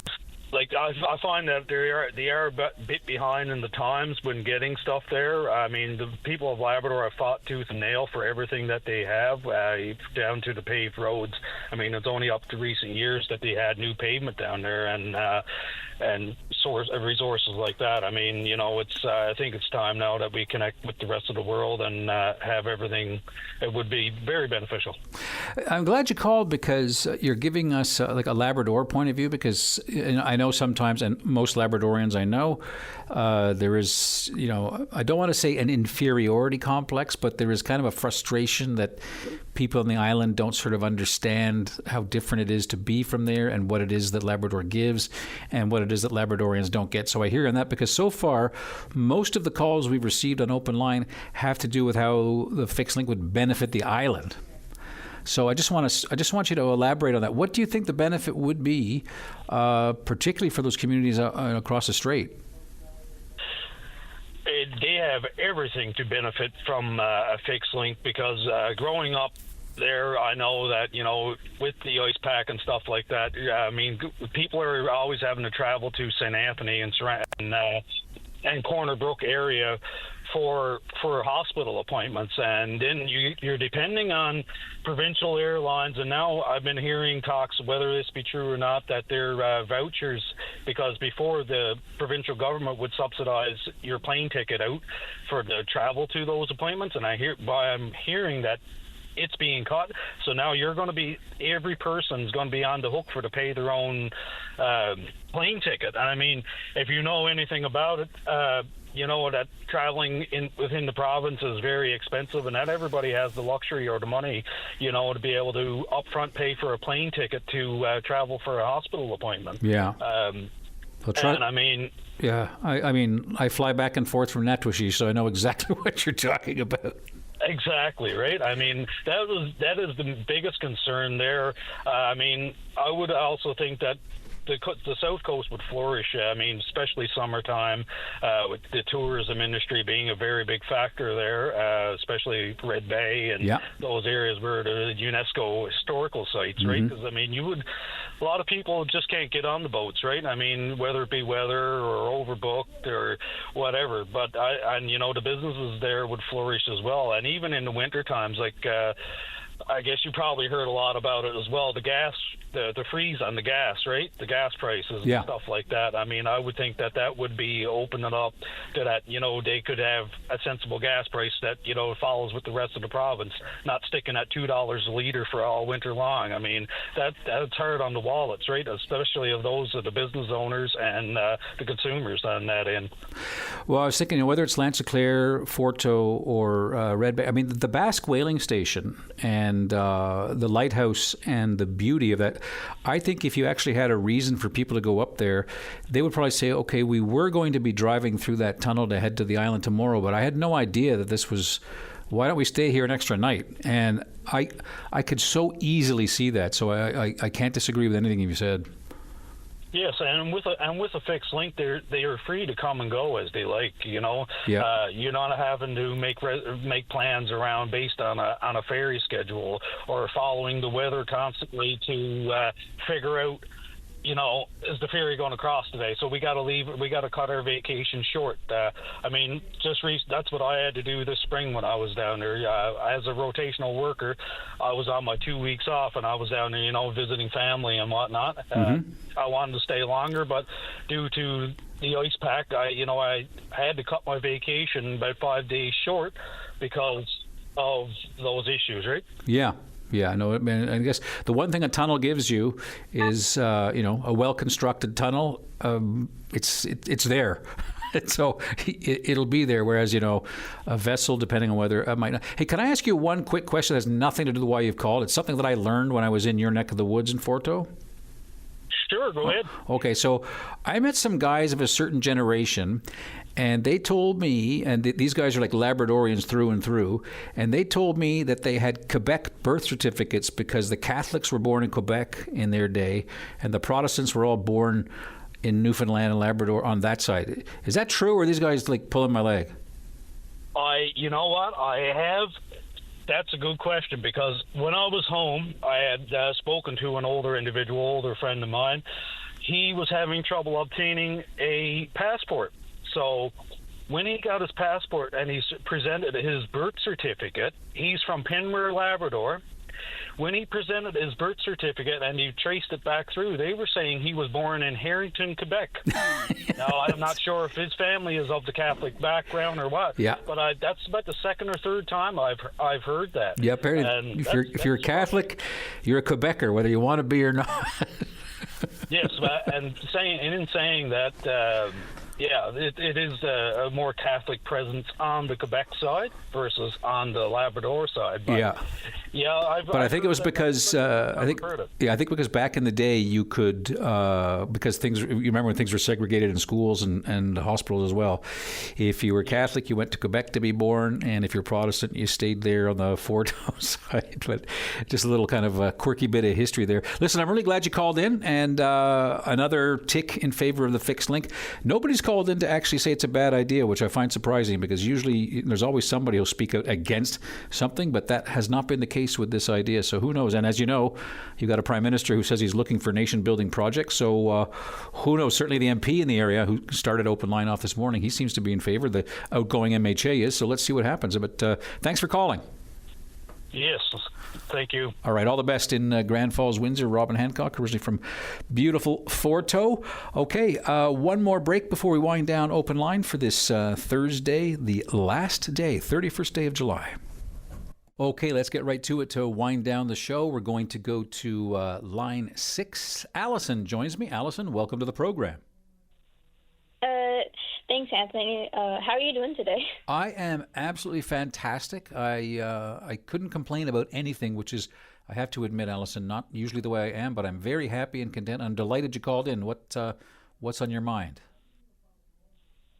All right. So other people have said a few things about this today already, but I'm really just going to talk about the cost of living lately, which has been insane, especially coming from a youth perspective, because I'm 16, so I'm in grade 11. Okay. But the things I've seen with prices lately, it has been just not very pleasant. Well, first of all, I'm really delighted that somebody who is 16 is calling Open Line, because we get the points of view of a lot of, shall we say, old people. And so I'm delighted, because I really don't think about cost of living from a teenage point of view very often. So let me ask you this, as someone who's 16, what is, you said unpleasant, what's particularly unpleasant? Like, what is one item that you buy or used to buy that makes you go, oh my goodness, how'd this happen? So I'm not actually living in Newfoundland. I'm just here visiting family. I'm actually Labradorian, like the last caller. Oh, good. Where are you from? And I'm from Makovic. Oh, It's beautiful. Northern Labrador. Yep. It's an indigenous community. Mm-hmm. And it's not accessible by road, so you can only get there by like ferry or plane, or if the ice is frozen over, then skidoo. Yeah. And shipping to get to Makovic is insanity. So like you can buy a pack of pencils on Amazon for like $5, and then the shipping will be like $75. Yeah. It is a nightmare. Yeah. It's interesting, because when I'm not doing this, Alice and I actually live in Natwashish. So, so I know some of the duress. Now, Natwashish does have some advantages when it comes to prices compared to Makovic and Nain and these places. But I'm curious, do you find ways to try to kind of beat the cost of living? Because people complain about the cost of living here on the island, and when I'm up there on the coast in Labrador, I kind of think, wow, what are all these townies complaining about? They haven't seen high prices yet. Yeah, so what I usually do is I just usually buy a lot of stuff when I'm out here on vacation, so that way I can just bring it back without having to deal with the exorbitant amount of price raise on the stuff back home. So when you head back to Makovic, are you kind of like the Grinch with the gigantic sled? Like, how many bags do you have? Hard to say. So are you going to be going on a big shopping spree before you head back? Oh yeah. Oh, good. What grade are you in? You said grade 11? Yeah, grade 11. All right. So what are your plans when you're done with high school? I was thinking of getting into marine biology, actually. Very good field. Very good field.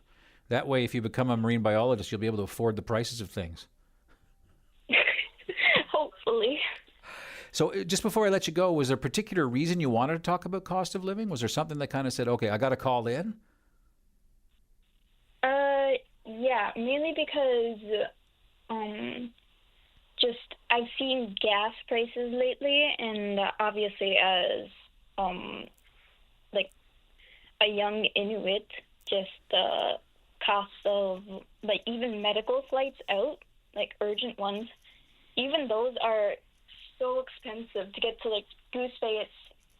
God, I don't even know the prices of tickets to Goose Bay, but they are not cheap. I'll tell you that much. Yeah, trust me, my dear, you don't want to know, and I hope your parents are paying for it or somebody else, because it's very expensive. Listen, Alison, I'm so delighted you called in. I hope you enjoy your rest of the time here on the island, and I hope you manage to get to Costco or wherever else you're going to go and pack up the luggage and get everything you need so you can save a bit of money, because goodness knows we all need to find ways to save money these days. So listen, all the best, and thanks for calling.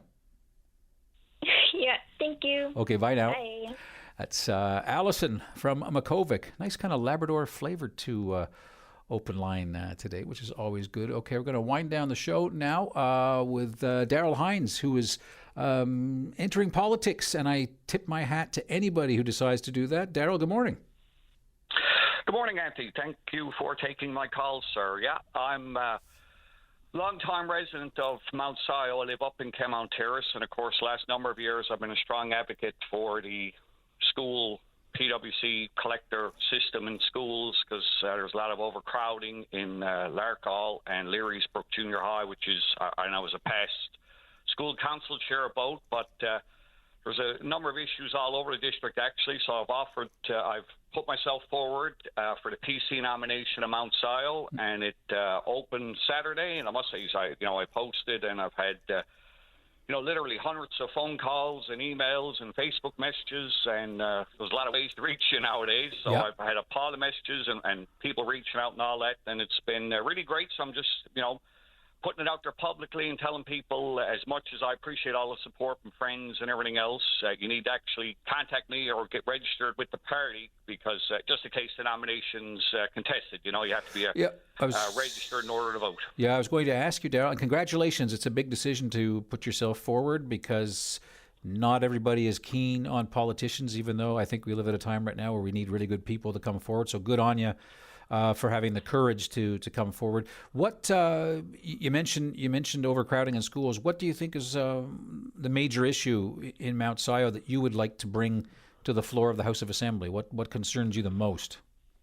Well, Anthony, on your first comment, I tell you, man, you've been there. You get a knot in your stomach when you offer yourself publicly. But one of the first calls I got Saturday morning was from a good dear friend of mine out in Jasper, who in the big fire a year ago lost his business, lost his house, lost everything, and has been living in a hotel and just, trying to rebuild his life. And a guy called me from the other end of the country saying, Darrell, I'm so happy for you. What can I do out here to help you?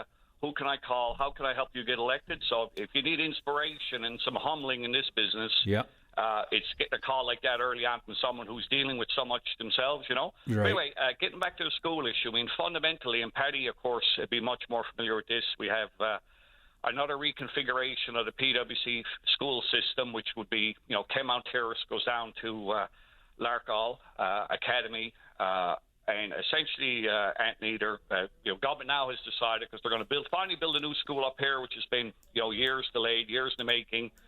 They're going to try to build a school for 850 kids, and they're going to have it open in a year and a half in September 2026, which, in the public meetings we've had, etc., the parents don't, no one seems to believe that. But more fundamentally now, we have major overcrowding because we're a huge growth community.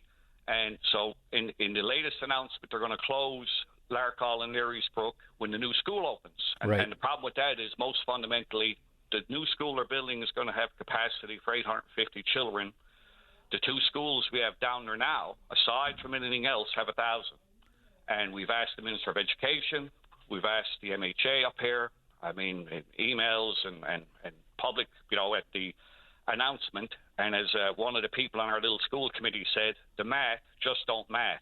It just simply don't make sense, and we can't seem to get any answers from government. And it's been, years of frustration, and it's just really, I guess, boiled over. And with so much going on, I said, look, and what's funny, it's been promised so long. My kids will actually be graduated by the time these schools are going to be open and this reconfiguration takes place. It's been so long promised and all that. So anyway, that's one of the issues. But look, I got concerns about ones in this district, Memorial University. We have tuition increasing and layoffs. I talked to a. There's no shortage of issues, Darrell. But we're coming up to news time, and I have no doubt that you will be back as a promising candidate in the next election. So once again, congratulations on your decision, and I wish you all the best. When's that nomination going to be filled? Do you know? Closes Saturday morning, 9:00, and then I guess we'll see who's in and. Go from there. Okay. Listen, all the best. Appreciate you calling. Thanks. Thanks very much, Andy, for the time. All right. It's Darrell Hines running for the PCs. We'll be back tomorrow.